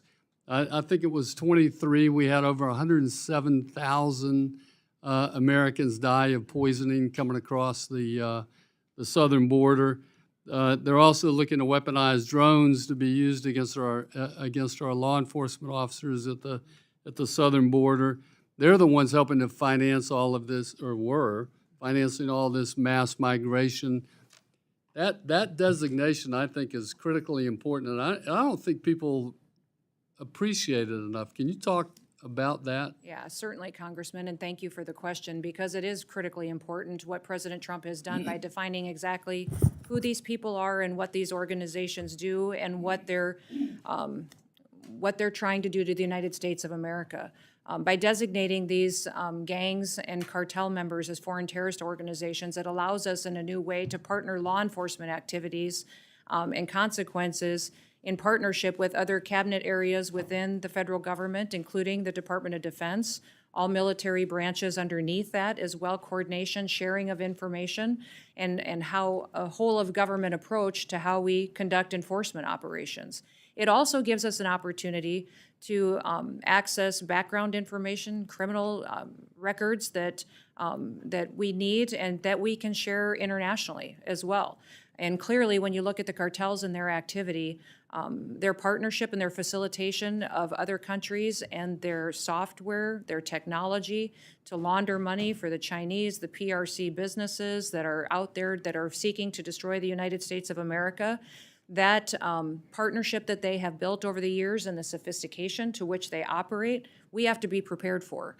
We have to recognize what they are, what level they're at, how they're continuing to recruit members and affiliates, and how more and more dangerous they get to be the longer that they operate in the United States without consequences. So that partnership that we have with the Department of Defense, our military and all branches, but then also bringing all of the authorities of the President of the United States to the table to go after these criminal organizations, really recognizes them for what they are. They are terrorists. They are perpetuating terror and fear in our communities, and we have to make sure that we take them out now. Yeah, they're not just drug organizations. Correct. anymore. Correct. Thank They you are very laundering much, money, Madam. trafficking individuals, killing our children. And I've said this for many years about China. China doesn't just steal our IP, manipulate their currency, build up their military to someday have a conflict with the United States of America. They're systematically killing our next generation of Americans. They're Killed over using a 60,000 just with poison, fentanyl. yes, to So- infiltrate our country and to kill off our young Thank you very Americans, much. knowing it weakens us far into the future. Thank you, Madam Secretary, and I yield back, Mr. Chairman. Thank you, Mr. Rutherford. Mr. Cuellar, floor is yours for 5 minutes for a second round. Thank you, Mr. Chairman. Madam Secretary, let me go back to the basics of what I think are needed. We talked about Carrizo Cane River roads, but there's also, in the middle of the river, there are islands. And I got them in the Laredo area, I got them in the Stark County, I don't know if my colleagues have. The bad guys will come in and use those islands and then jump over. We've talked to the International Boundary Water Commission and our Border Patrol folks. That's one area that we ought to focus on to get rid of those islands, and it'd be better for the flow so the river water can go down there to other places. So islands is in the middle of the island, of the areas. The other thing is buoys. Actually, years ago, I brought it up to Border Patrol, but I said, as long as you talk to the International Boundary Water Commission, so it can be okay. I know the state of Texas had one, but it was like a quarter of a mile, and the river is 1,200 miles, so it's like a stamp in the middle of a football field. So we got to look at areas that they will be necessary if we use that, but as long as the International Boundary Water Commission is involved. Retirement, I'll go back to the retirement. It's another committee that's looking at this retirement, but there will be, to be exact, 2,325 Border Patrol agents that will be eligible to retire this year. They're looking at that change. Depending what they do, the other committee, we could lose a lot of folks by the end of the year. So we got to make sure that the other committees are working with you. I would say also that you said that recruitment is up 50%, but we got to close the deal. That is actually hire the Border Patrol agents. And one of the big problems is the polygraph. The polygraph exam is the biggest problem to hiring Border Patrol agents on that, and we can follow up on that particular issue. Port technology, not only in between, but at the ports, 86% of the people that are caught at checkpoints and at the ports of entry are not illegals. They're actually U.S. citizens, according to the U.S. Sentencing Commission. So we got to put the technology also at the port of entries so we can move legitimate trade and commerce. Playing defense on the 20-yard line, I've been talking about this, and I think y'all are doing some of that. I'd rather play defense on the 20-yard line with Mexico, Guatemala, and the other places than our 1-yard line. There is language that we have proposed, but without due respect, the prior administration was not interested in this, but there's language that can give you certain authorities where you can play more on the 20-yard line, which is, again, because the more people we stop over there, less people will come to our border itself. Technology, I know that we've talked about technology, but the drone threat is very real. In fact, just to let you know, a couple of weeks ago, a Border Patrol drone in the Laredo sector was taken down by the cartel operators, which means that cartels now have technology that can take down law enforcement drones. And they do the surveillance. They know what we're doing. And by the time we get through our procurement process to get our drones, years are going. They don't have any procurement rules. They just go to Best Buy and buy all the Best Buys, and they just use off-the-shelf things. So, I hope we can look at that technology also. The other thing is, again, and I'm sorry, I've been communicating with the Border Patrol unions on this, that the dead zones that we talked about, it is a real problem. It is a real problem. There are areas where they can't even talk and communicate. So those dead zones are very important. Finally, I think it was brought up, the infrastructure. Let's not forget about the basic infrastructure, and I'm talking about checkpoints, Eagle Pass, Freer, Laredo, and I know we've already put $15 million they're doing a design in the Laredo one. That checkpoint, because Laredo's the largest inland port, but if that checkpoint was a port of entry, it would be the 4th largest port in the whole country. The reason we had a problem where some migrants died on those trailers is because Border Patrol will look, and if the lines are a mile long, they will just wave them, and the bad guys have an idea where to put them. So they wave that trailer with the migrants that died in San Antonio. So checkpoints like Mr. Gonzalez has mentioned, the basic stuff is very, very important. Finally, I'll close up with a border wall. On the border wall, again, I think you said we're appropriate, which is important.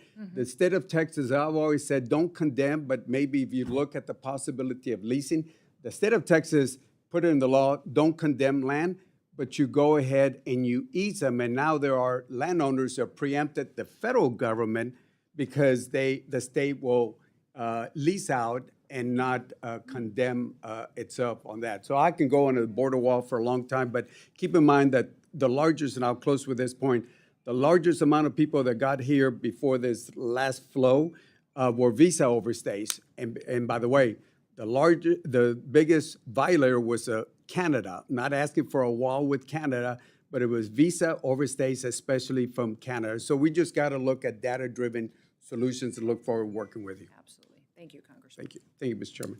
Gentleman from Washington State, Mr. Newhouse, the floor is yours. Thank you, Mr. Chairman. Before I get cut off by the gentleman from Nevada, if I talk too long, I will.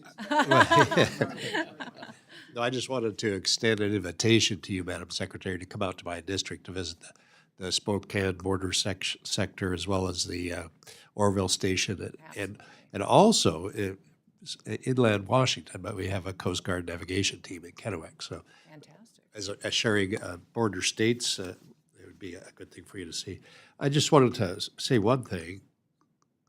The recent skinny budget proposed notable cuts to CISA, as you've heard many of my colleagues mention several times.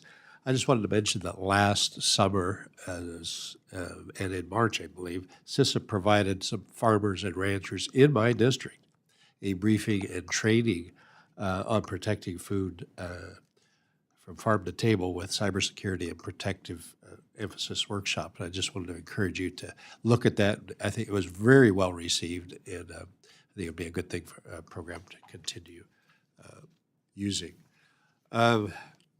Let me ask about sanctuary jurisdictions.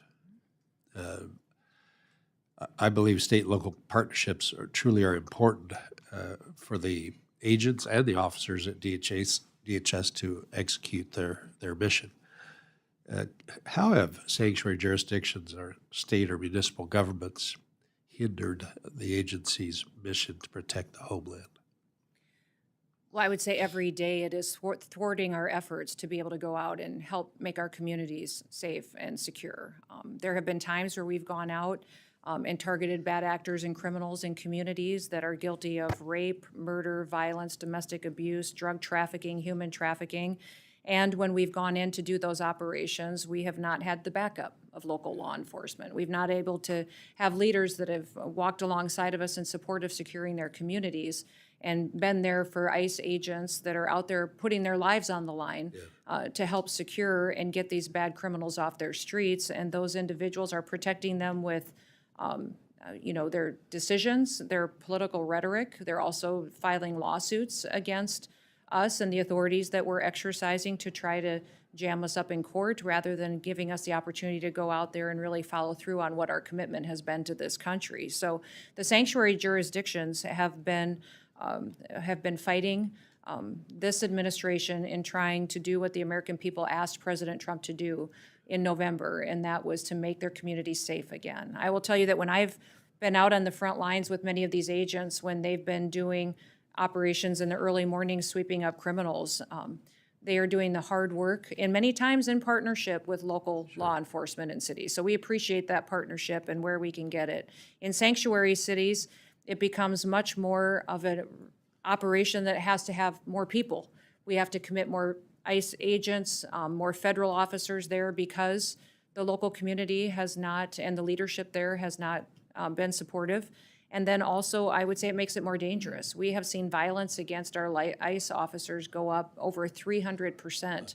And I think that's because of the rhetoric out there by local mayors and governors who have, put out misinformation and perpetuated lies about law enforcement and what they're trying to do to help communities. I remember the morning I was in New York City, we were conducting ICE operations on known criminals that were guilty of violent abuses and breaking the law. We had community members that were walking by on the street that were taking their kids to school, and when they would walk by, they would say, "Thank you. Thank you for being here." Yet their leadership was not there to support and back up our operations. So I would ask people in these communities to challenge their mayors, challenge their governors to come to the table and to help us, because I don't know of anybody who wanted to raise their kids in a community that was filled with criminals, where it wasn't safe to go out at night and where they couldn't walk their kids to school and not have to worry about if they were going to get there safely. Thank you.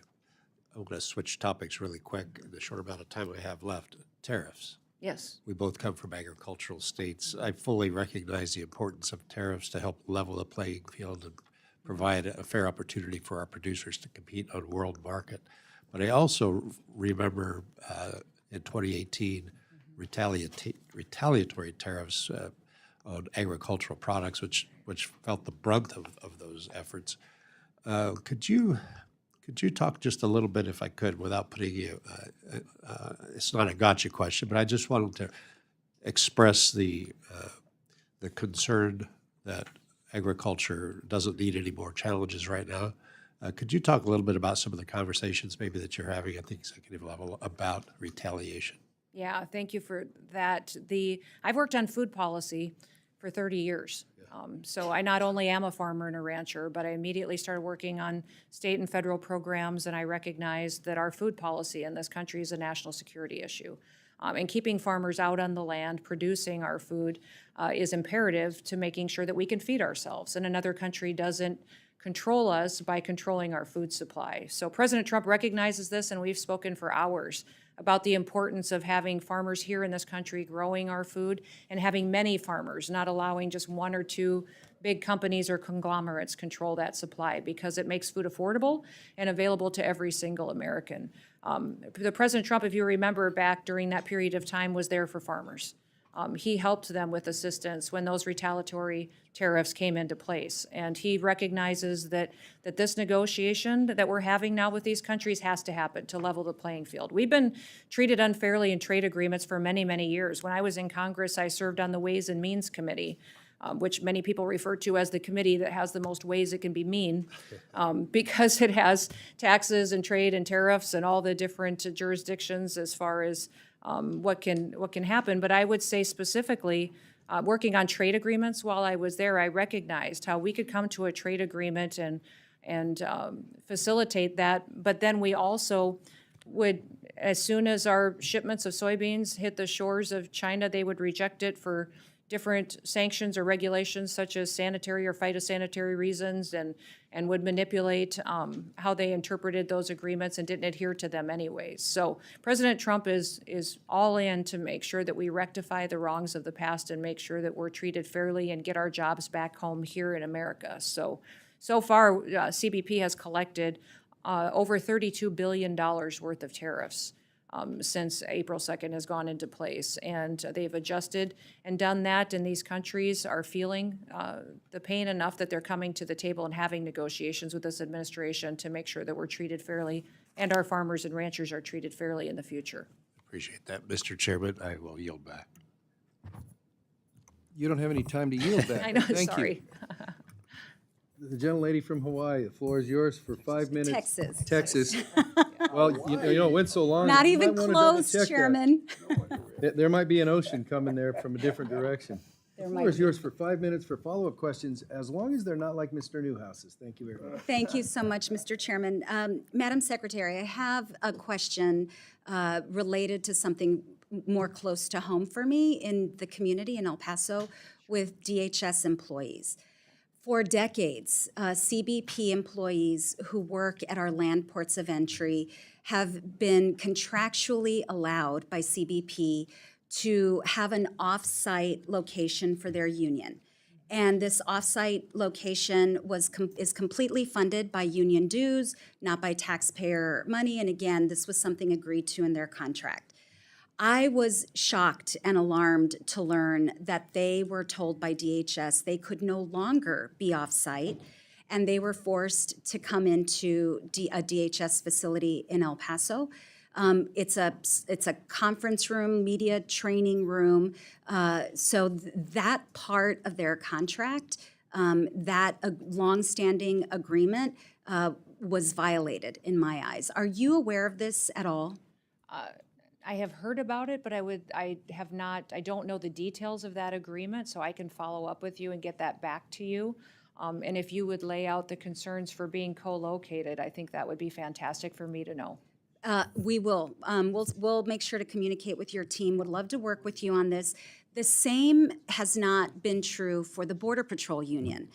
So there's disparate treatment, and additionally, just to very quickly lay out why it's important for union members to be able to speak to their union leaders in private, and being located in a small conference room, media training room, offers no privacy. There are other issues, but I look forward to working with you on that. I do know that, the difference in the two unions is important, and I'll look into how those were interpreted, and I also know that the one union is located under the Treasury Union as well, and that defines some requirements and for how it's regulated and set out going forward. So I'll see if that is the determining factor on why there was a difference in how the locations were determined. And I would ask, Madam Secretary, that you please allow the El Paso Union to continue to be housed off-site. It is their preference, doesn't impact the budget or appropriations. They pay for it. So I don't see a reason why this long-standing, decades-long situation should be changed. So would ask for your support for that, please. I'll look into it. Okay, perfect. I also wanted to ask you about this NBC News story, and I'll enter into the record this article as well. U.S. citizen family traumatized after ICE raided their Oklahoma home in search of someone else. And according to the local affiliate, KFOR, which was reporting on this story, immigration agents raided the home last week. They had a search warrant for the home, but the suspects listed on the warrant were no longer living in the home. The family was forced to wait outside in the rain during the search. A mother and her girls, all U.S. citizens. Their money was taken, their laptop, their cell phone. I asked you at the top of our first round if you believed it was important for DHS and if you would attest to the fact that DHS needs to rectify any mistakes. If this were a mistake, will you ensure that this family, this U.S. citizen family, gets its property back in a timely manner? Well, in that particular situation, the warrant for that situation was on the house and the facility, not on the individuals that were there. And so that house was being used for human smuggling. And so those operations were conducted against the facility. And even in that situation, there was some individuals there with the same last names and some of the similarities. But And if so it were a we're- mistake, we are Madam continuing- Secretary, we if it believe were a everything was mistake. done appropriately, and we'll continue to make sure that it is done and handled appropriately. All right. Well, appreciate you looking into it. That not my constituents, but you had mentioned in your testimony, and you've said previously, that the focus of your agency is to go after the worst of the worst, people who are here illegally. But we have seen reporting and spoken to individuals, we meaning Congress, that in fact, there have been abuses on that front. People with legal protections have been deported. I laid out in the first round U.S. citizen children. I don't know, and I asked, and you said you'd get back to me about whether parents actually filled out the ICE forms that are normally used for those processes. U.S. citizen families with nothing to do with human trafficking, and now DHS employees as well, in my view, have been subjected to an abuse of power. And we all swore an oath to the Constitution. This is a democratic republic. Rule of law is important, due process is important, and ultimately that will be my North Star, not just in this hearing, but throughout everything that I work on as a member of Congress. I thank you, Madam Secretary, and Mr. Chairman, I yield back. I want to thank the member, and I want you to know that during the course of your questioning, we have moved your district back into Texas. Everything's good. My flight is shorter now as a result. Thank you. I was just hoping you weren't paying attention. I thought the folks out on the islands could use some help, but we'll go on from there. Mr. Siscomani, the floor is yours for your second round of questioning. Thank you, Mr. Chairman. Secretary, so the first set of questions that I had were more on the security side. I want to shift gears a little bit. Matter of fact, I just guided a group of freshman members on the Republican side to the border in Arizona with the intention that they see the full picture of the border. We have obviously the security aspect that has been key as central to the conversation, that we have trade and commerce at the border, and we've got immigration as well going on. So it's important that I think my colleagues and everyone that is maybe not from a border district can understand that there's a lot more that happens at the border than just one aspect of it. I call it the three buckets of the conversation around the border.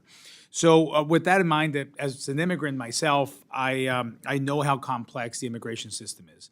I became a citizen in 2006, and then 16 years later, I became a member of Congress. No other country in the world will give you that opportunity. I believe in the American dream and fighting for that American dream that so many people still seek. There's been much media attention again on the increase in deportations and removal of aliens, which I remain fully supportive of. That being said, I think we should also be highlighting and incentivizing those who are going through the process legally and those that are seeking to come to the country through the legal channels, and make that process less burdensome in order to disincentivize the use of cartels and bad actors. In my family's experience, it took us 13 years from the moment we came into the U.S. to the moment we became U.S. citizens, there have to be some improvements around these guidelines. So can you speak on how your budget request will facilitate easier legal pathways for potential immigrants? Yeah, absolutely. And you've correctly identified part of the problem that we've had in this country for many, many years is that it takes far too long for a person to legally come through our immigration process and to become a U.S. citizen. And that needs to be fixed, and that was broken when I was here on the Hill, and it was broken when I was governor, and I still see as the Department of Homeland Security Secretary that is an issue that needs to be solved. We need to make sure that we're getting more immigration judges.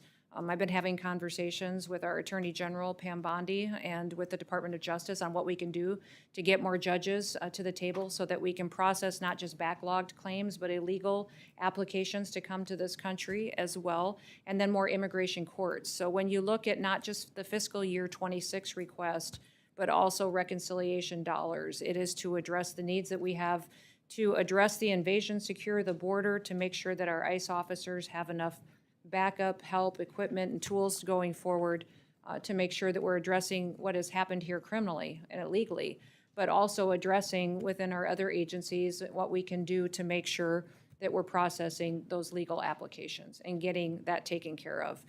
President Trump is determined to do that, and we have that addressed in the budget request from the different cabinet secretaries and agencies to make sure we have the resources to start getting after that backlog. Excellent, excellent. You know, on the same topic of when we look at immigration and we look at workforce as well, those are very much attached. I just had Secretary Lori Chavez-Dreamer in Tucson yesterday. We visited different sites that work on this. We spoke at length about the need for more robust workforce programs and ways to ensure that workforce needs meet our community's needs. Still, the utmost constant thing I hear from industry of what they need is workforce. Can you speak to any plans the administration has to create additional avenues to meet these through immigration, potentially? So you're talking about meeting workforce needs? Yeah, as far as workforce through needs, visas and green yeah. cards? You know, I would say that the president recognizes the value in what we've had in programs in the past, but also recognized how they've been misused. And how Congress many times lays their prerogative on how many are authorized, how many are directed through law, that the Secretary has the latitude to issue, and will continue to work with you to find solutions that really meet the needs that we have in this country. You know, the President believes that we have a workforce here that deserves jobs, that pay very well with benefits and a future here in the United States of America, but also that we need to continue to keep the American dream open for immigrants who want to come here legally. So having the opportunity to make sure we're doing thorough vetting of people and partnering with other countries and having access to their background checks to make sure they can participate in our visa programs is very important. And as long as we have the ability to do that and continue to know who's coming here, why they're here, and if they have the opportunity to become citizens, then it's something that would be a benefit to this country if the president recognizes that the need is there. I think that's very well put. I think having that balance always of making sure our border is secure, we know who's coming in, that opens the door and allows us to focus on the immigration system that works for the people coming in, but primarily for our citizens and what the country needs. And that has to do with workforce as well. So with that, thank you so much for partnering with us on that and finding multiple solutions to this problem in different areas at the same time is not easy, but you're doing a masterful job. So thank you so much. Thank you. And with that, I yield back, sir. Thank you, Mr. Chairman, for not, or Vice Chairman, for not challenging the Dan Newhouse Award. And now I'd like to recognize the gentleman from, oh, she's gone, from Texas. Mr. Gonzalez, the floor is yours for a second round. Thank you, Chairman, and thank you, Madam Secretary. Some could argue you have one of the toughest jobs in Washington, right? We had Elon show up with 2 hats. Maybe you should have shown up with 3 hats, right? Part of DHS that I worry about is it's a Swiss Army knife of the federal government. It seems like everything is in there. And we alluded to this earlier. How did DHS start? It started after 9/11 when Islamic extremists murdered Americans. And so I worry. We covered a lot of topics today. And I know the border gets a lot of attention, and I know there's a lot going on in the cyberspace. But I think back to some of the fundamentals. And I think back to 9/11, and I worry. I go, I look ahead, and I see, the World Cup coming our way, and I see the Olympics coming our way. I want us to make sure that we're not only focused on today, but we're also focused on tomorrow. Please keep that at the forefront of it. At the end of the day, right now we're feeding tomahawks to Houthis every day in Yemen, and it reminds me a whole lot of pre-9/11, right? I spent 5 years in Iraq and Afghanistan. No one knew about Al-Qaeda. No one knew where Afghanistan was on a map. It's very eerily similar, and the American people are really counting on you to make sure we're safe. On that note, DHS has lost its way over the last course of the last several years in their last administration, and I want to flag for you an office in particular, the Office of Immigration, Detention, Ombudsman. I mean, this was literally an office funded by taxpayer dollars that had billboards up that, and I quote, said throughout Texas, said, "Your brother in immigration custody has rights. We're here to help." I mean, it's complete nonsense. And once again, where are our taxpayer dollars going? So as you're, once again, you're off to a very fast start, much appreciated. But as you're going through these and you're tackling these different, please look at that program. I know in our fiscal year 25 budget, we zeroed that out, but unfortunately, we couldn't get that over the finish line. So I'd ask for you to really take a look at that. Congressman, we have looked at that already. We have recognized the abuses that happened, and many times that office was perpetuated on suing themselves and coming up with ways to cost the taxpayer more and more money. So we've put them back to what the size that they should be and addressed how it was misused and abused, and will continue to do so into the future to make sure that that isn't weaponized against the American people in the future. Thank you for that. And I also want to thank you for something that is working. These HSI-led task forces work. You've seen it all throughout the country. It's how do we pool our resources? This isn't a federal issue. It isn't a state issue. It isn't a local issue. It's all of us. We're all in on this together. And in my experience, those task forces really work. So when it comes to funding, when it comes to legislation, once again, please, if you would, they're working. I'm hearing it from constituents all over the country. My good friend Juan Ciscomani, I know it's working in Arizona. It's certainly working in Texas. And then the other thing I want to mention is Stone Garden funding. Once again, this is something, it's an area that I believe is a force multiplier. It gives funding to our local law enforcement that are acting in the immigration space. This works. One of the issues that I see is sometimes it's a little too stringent. It's a little too, it almost like the federal government is discouraging local law enforcement from being involved. Maybe that's something we can tackle together. I'd love to hear your ideas, not now, but as you work through things on how we can, once again, make sure that our programs are working for the American people, not against us. I agree. Yeah, I think that'd be fantastic. I've heard it's a highly effective program, and if there's ways to get more participants and streamline. Chairman, I yield back my minute of time. Thank you. Thank you for being a leader. The chair now recognizes the ranking member of the entire committee with an excellent sense of patience. The gentlelady from Connecticut, the floor is yours. Thank you so much, Mr. Chairman and Ranking Member. Madam Secretary, earlier this year, the administration unveiled a thinly veiled propaganda ad about border security. This is about $200 million paid for by American taxpayers, I might add. And the ads are supposedly about border security, but honestly, if you see the ad, it's like a political ad, and all of us know what political ads look like. Even the conservative Cato Institute says the ads are a perfect example of wasteful government spending that DOJ should cut. I also might add that, and this is a direct quote, and Madam Secretary, it says that earlier this year that President Trump had instructed you on how to fashion the campaign.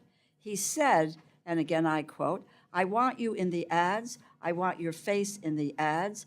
Noem recalled at the Conservative Political Action Conference, adding that Trump told her for the first ad, quote, "I want you to thank me for closing the border." Now, that's politics, quite frankly, at its worst. worst. I understand that on April 30th, your department awarded an additional $6.7 million to a political consulting company called People Who Think, bringing their total award for this ad to $11.6 million. Your department has also awarded $35.5 million for this ad to a company called Safe American Media. And my understanding is that you used funding originally appropriated for CBP and USCIS for these awards. This sounds like a payout to Republican political consultants to fund ads that do more to tout the president than to secure the border. You know, how were the contracts awarded? Competitive process? If so, why is USA Spending say that the contracts were given an exclusion from the Doge Group's limitation on spending awards? This is $200 million. Somebody just talked about billboards. This is a $200 million ad campaign, taking the money from CBP and USCIS to promote a political advantage. It's really kind of the height of arrogance. You're looking for more money from us to do that, but you're going to take a portion of the money that we have given you and you're going to spend it on political advertising. I mean, that really is, in Yiddish, the word is chutzpah. It really is that you know, engaged in here. So I know you're going to tell me. Would you like me to answer? Yeah, I would. And I foresee that you're going to tell me that these were all competitively bid. They were. Et cetera. Done through the exact same process as any other ad campaign would be done, absolutely. And I would tell you that it's not $200 million and that President Trump was very clear from the very beginning that he recognized that the fake news in this country was not going to tell the truth of what the work had been done at the border to secure this country. And these ads aren't only playing in the United States, they're playing in other countries Sure. No, where we I had the understand. largest It's not invasion the point. coming You can into agree this or country disagree from. on the policy, And but it's- overwhelmingly, if you look at the data on the ground in these countries where these ads have been with all playing, due the respect, flow has stopped. with all due respect. Even when I was in Mexico and having Excuse me, Madam conversations. Secretary, the Yes. time is mine. With all due respect, this is a political ad campaign, and it really, let's just not try to sugarcoat it. I had just somebody talk about billboards, and you talking about how use of taxpayers' dollars. These are taxpayers' dollars as well. Let me move to the program I mentioned earlier. This is the BRIC program. In early April, FEMA cut the Building Resilient Infrastructure and Communities program, claiming, and I quote, "Under Secretary Noem, DHS is eliminating waste, fraud, and abuse," end quote. When the committee staff asked for evidence of waste, fraud, or abuse in this program, or the authority used to end the program, FEMA said that the due diligence for these projects can take a long time and failed to give examples that met GAO's definition of waste, fraud, or abuse. The legal authority you used to cancel most of these projects was also not provided. And I'm just going to make this flat-out statement. You do not have, nor does the president have, the legal authority to abrogate what the Appropriations Committee appropriates. It's the power of the purse. It's in the Constitution. And I think if I heard right in the last couple of days, the president wasn't sure that we should abide by the Constitution. But we tried to abide by the Constitution, those of us who raised our right hand and said we will abide by the Constitution. There is no legal authority. There is no inherent authority to claim the appropriations funds can be used for other than what they were appropriated for. I don't know that you can. Basic questions from your agency on essential programs that the communities represent or rely on. You all can't. You should just say waste, fraud, abuse, and you think that that covers it. Well, Madam Secretary, I will tell you it doesn't. We're going to challenge that, and you have no authority. References that we are operating under the authority that the Department of Homeland Security You has. have no and that authority these to BRIC abrogate grants- these funds. It's These the BRIC grants are prerogative being of the reevaluated Appropriations to make Committee. sure that they are being The power spent of the purse appropriately to which resides you all here directed they be and not there. Keep it in mind because it is the Constitution of the United States. Thank you. Very familiar I'm with. happy to have this conversation take place off the clock, but now we're going to move to the gentleman from the Magnolia State for your second round of questioning. Thank you, Mr. Chairman. Ms. Nunn, I want to let you know what a refreshing hearing this has been. To have someone who comes before this committee who's plain spoken, who has a desire to secure the border, a desire to enforce the law, to have someone in your position who's willing to get out from behind a desk, to leave Washington, to go there and be there on the front lines with the men and women who serve. I just want to thank you for not being the typical bureaucrat who routinely would come before this committee time and time again under the Biden-Harris administration, who really had no idea because they had not been down there serving and alongside the men and women who were serving. So thank you for your leadership, and thank you for being plain spoken, and thank you for what you stand for. As we continue to secure the border, and as we see those numbers continue to hold, I believe at some point the DHS will be able to reallocate resources to the interior. That once those allocations or those resources have been reallocated, that we'll see those numbers of interior enforcement, we'll see those numbers increase. And one of the things that we have to do as we are contemplating this appropriations package for next year is we have to figure out the number of detention beds. And I know that the detention beds have been something of a contention with the previous administration. They always came in with an extremely low number of detention beds. Knowing that Republicans then would always plus up that number to make sure that we had the number necessary. And so I guess my question as we're looking at putting next year's budget together and as we're looking at funding detention beds, what is the number of detention beds that you feel, Madam Secretary, that you are going to need going forward? The president has been clear from the beginning with his advisors in the White House on Homeland Security that we need much more capacity in detention beds in the country. We have upwards to 50,000 people that are in detention centers today that are moving out of the country, moving to go home to their countries, that we're negotiating and working on travel documents and repatriation with.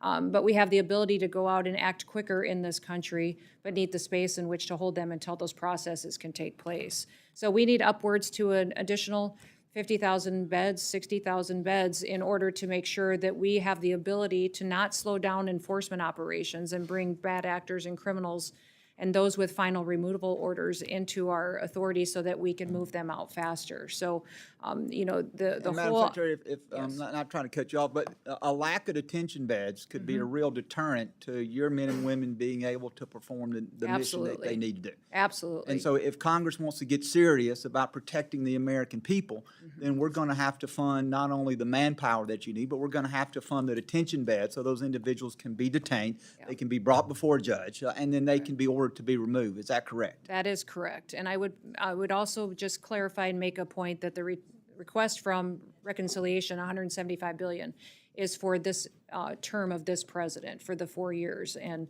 you see in the numbers that were released by OMB this last week that the $43 billion that would be the increase into this budget is from the reconciliation, 1/4% of what that total would be. And want to switch gears in my last minute and a half and talk about DHS Centers for Excellence. I know that those are where DHS partners with academic institutions really across the nation.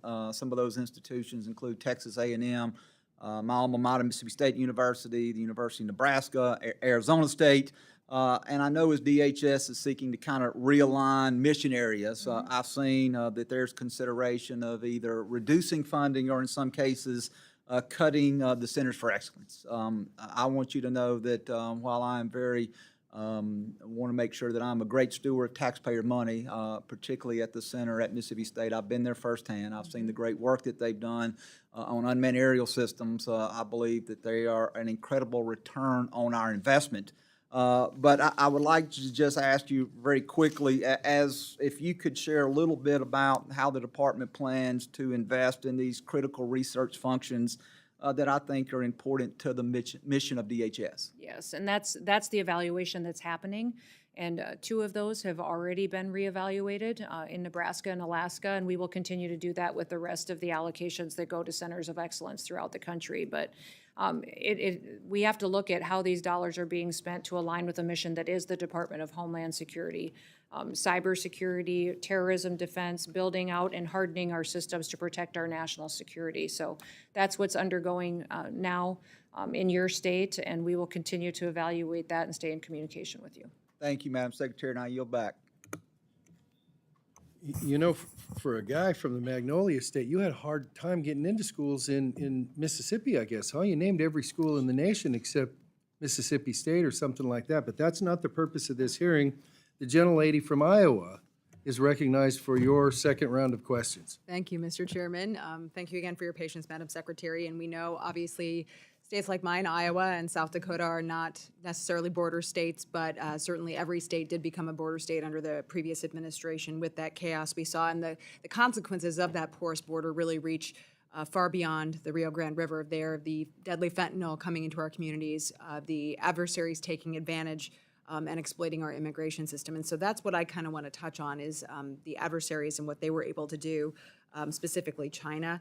To put it in perspective, in the first 7 months of fiscal year 2024, more than 27,000 Chinese nationals were encountered at the southern border. Under President Trump, we've seen that number drop significantly, reflecting that clear shift in deterrence and enforcement. So can you walk us through what specific mechanisms have been put in place to ensure that these individuals from adversarial nations are now being thoroughly vetted, and how that process has changed since the previous administration? Yes, and you know, every country is being treated the same as far as how we are treating the folks that are there and here illegally.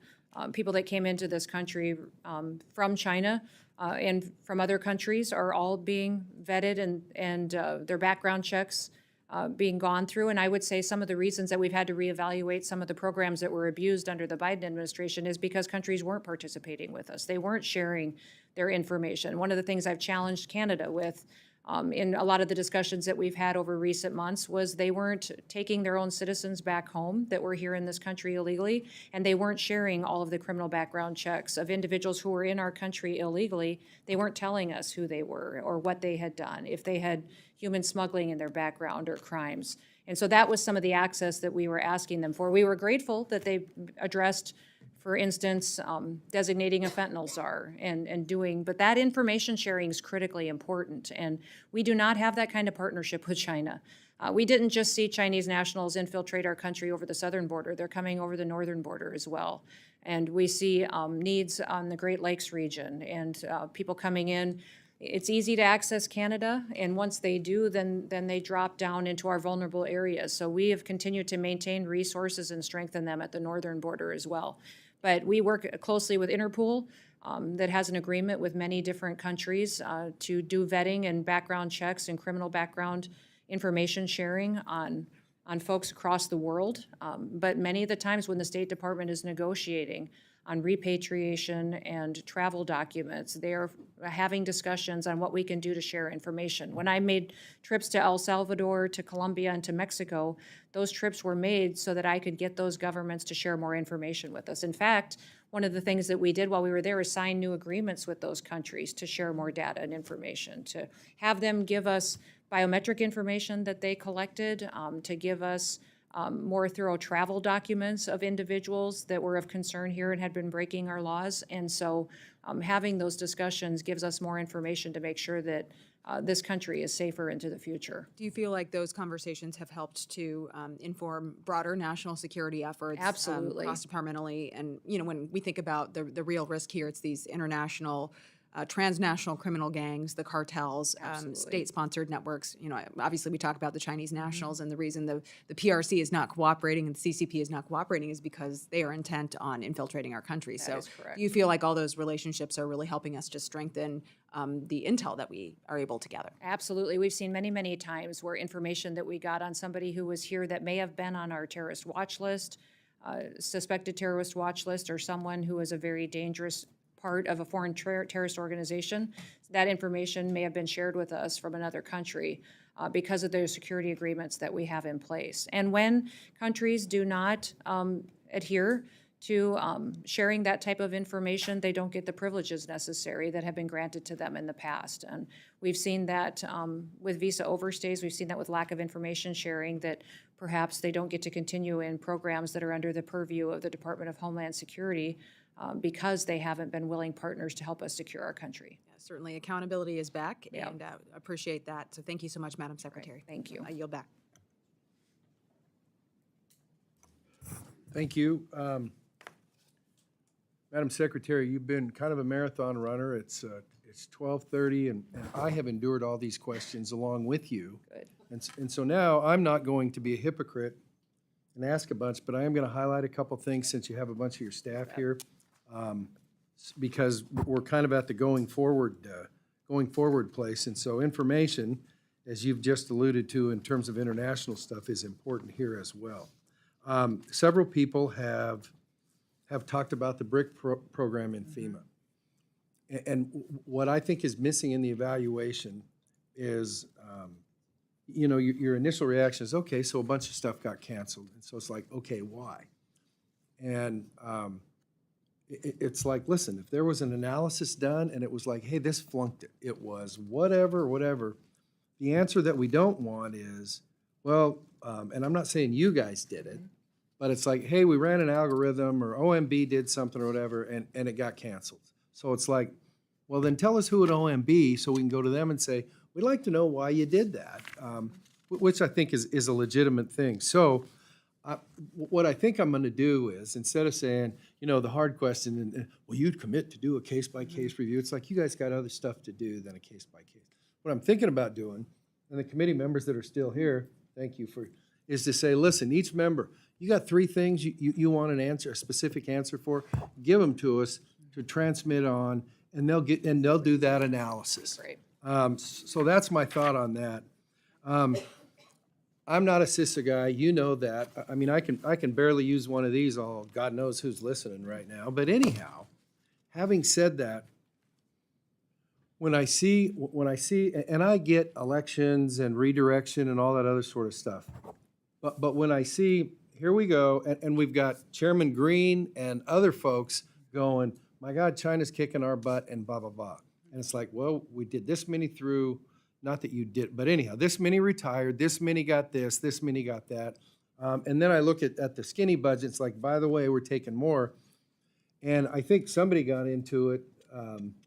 It's like, what is the plan? So when, and you've been there long enough, you know, it's when somebody goes, hey, you guys presided over cutting $500 million in CISA to do other stuff. What was that based on? Clearly, we don't want to be in the position and won't be in the position of, well, I don't know, that's what they said they needed. Not that there's a trust factor there, there's not, but it's like, we need some building blocks for whoever the CISA people are, whatever. It's like, what's the plan for us to be kicking China's butt or whatever you want to, however you want to describe it, and how we're still okay on that civilian sector stuff.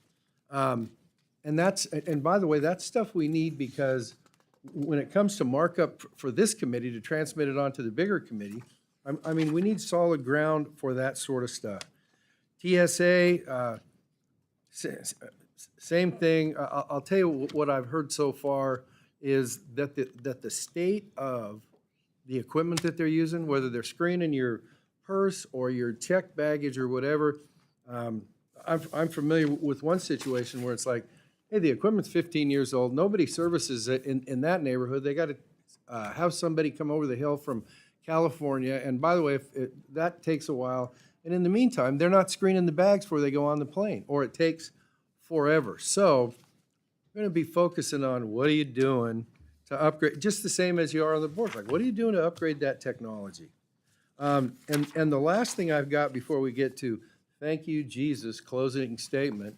The last thing is, and we've got around the edge of it, when we talk about ICE operational tempo, I can't tell you how often or how quick it's going to take me to get Amadei from apprehended through whatever the process is and on a plane going back to where he belongs.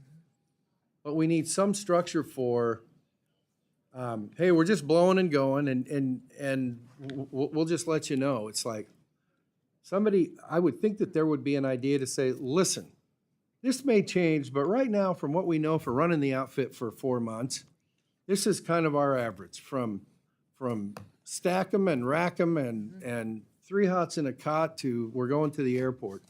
some basis that when you're asked that question, not you, but us, how come you, what are you doing with detention beds? It's like, well, listen, they got 51,000 now, but here's what we think the operational tempo is gonna be. And by the way, if it changes, then all it takes is, we got an uptick, we got a downtick, but we don't expect it to, but some sort of thing to say, listen, the average cost of shipping somebody out, it takes us, we need a detention bed for 6 days on the average, or whatever it is. I don't, and that's the problem, Madam Secretary. I don't know what it is. So when we say, and you know, somebody said, hey, well, how many more beds you need? It's like, I get you're trying to be responsive, but there's no ability to go say, here's what the number's based on. It may change, but here's what it's based on right now. And so that would be necessary on this stuff. So listen, they wrote this stuff, and they did a great job, thank you. Before we wrap up, reconciliation, significant investments, yeah, okay, that's all good. Somebody said that. I know the department hopes to be made whole with reconciliation, but in the meantime, you need to live within your means. It's our job as members to make sure the department is appropriately spending the money Congress provides, as well as to ensure the department has the resources that it needs to execute its mission on an annual basis. That work begins in earnest today as we begin the 26 process. We will move quickly but not hastily, working with every member to produce a bill that will pass the House and floor as we have done in the last few years. I expect the department to be a good partner in the process, and I ask you for your commitment that communication between this committee and your department will be significantly better moving forward. That's not a, what's he mean by that? It's like, we need better communication. I'm interested in going forward. We expect to receive routine briefings and reports from DHS on time and any changes and programs and policy. It is your absolute prerogative to make changes. Please tell us. To be proactively communicated so that we can work collaboratively and to secure the homeland. Here's my promise to you. We won't surprise you. Please don't surprise us. While everybody else is good with that, sometimes, you know, I'm a lot older than you are, so sometimes I react poorly. For the get back questions that members of the subcommittee had today, we ask that you respond in 15 business days. There will be some additional questions members provide in writing. We ask you to respond to those in 30 days, and here's the part you've been waiting for. I'd like to thank you, Madam Secretary, for being here today. The subcommittee stands adjourned. Thank you, Mr. Chairman.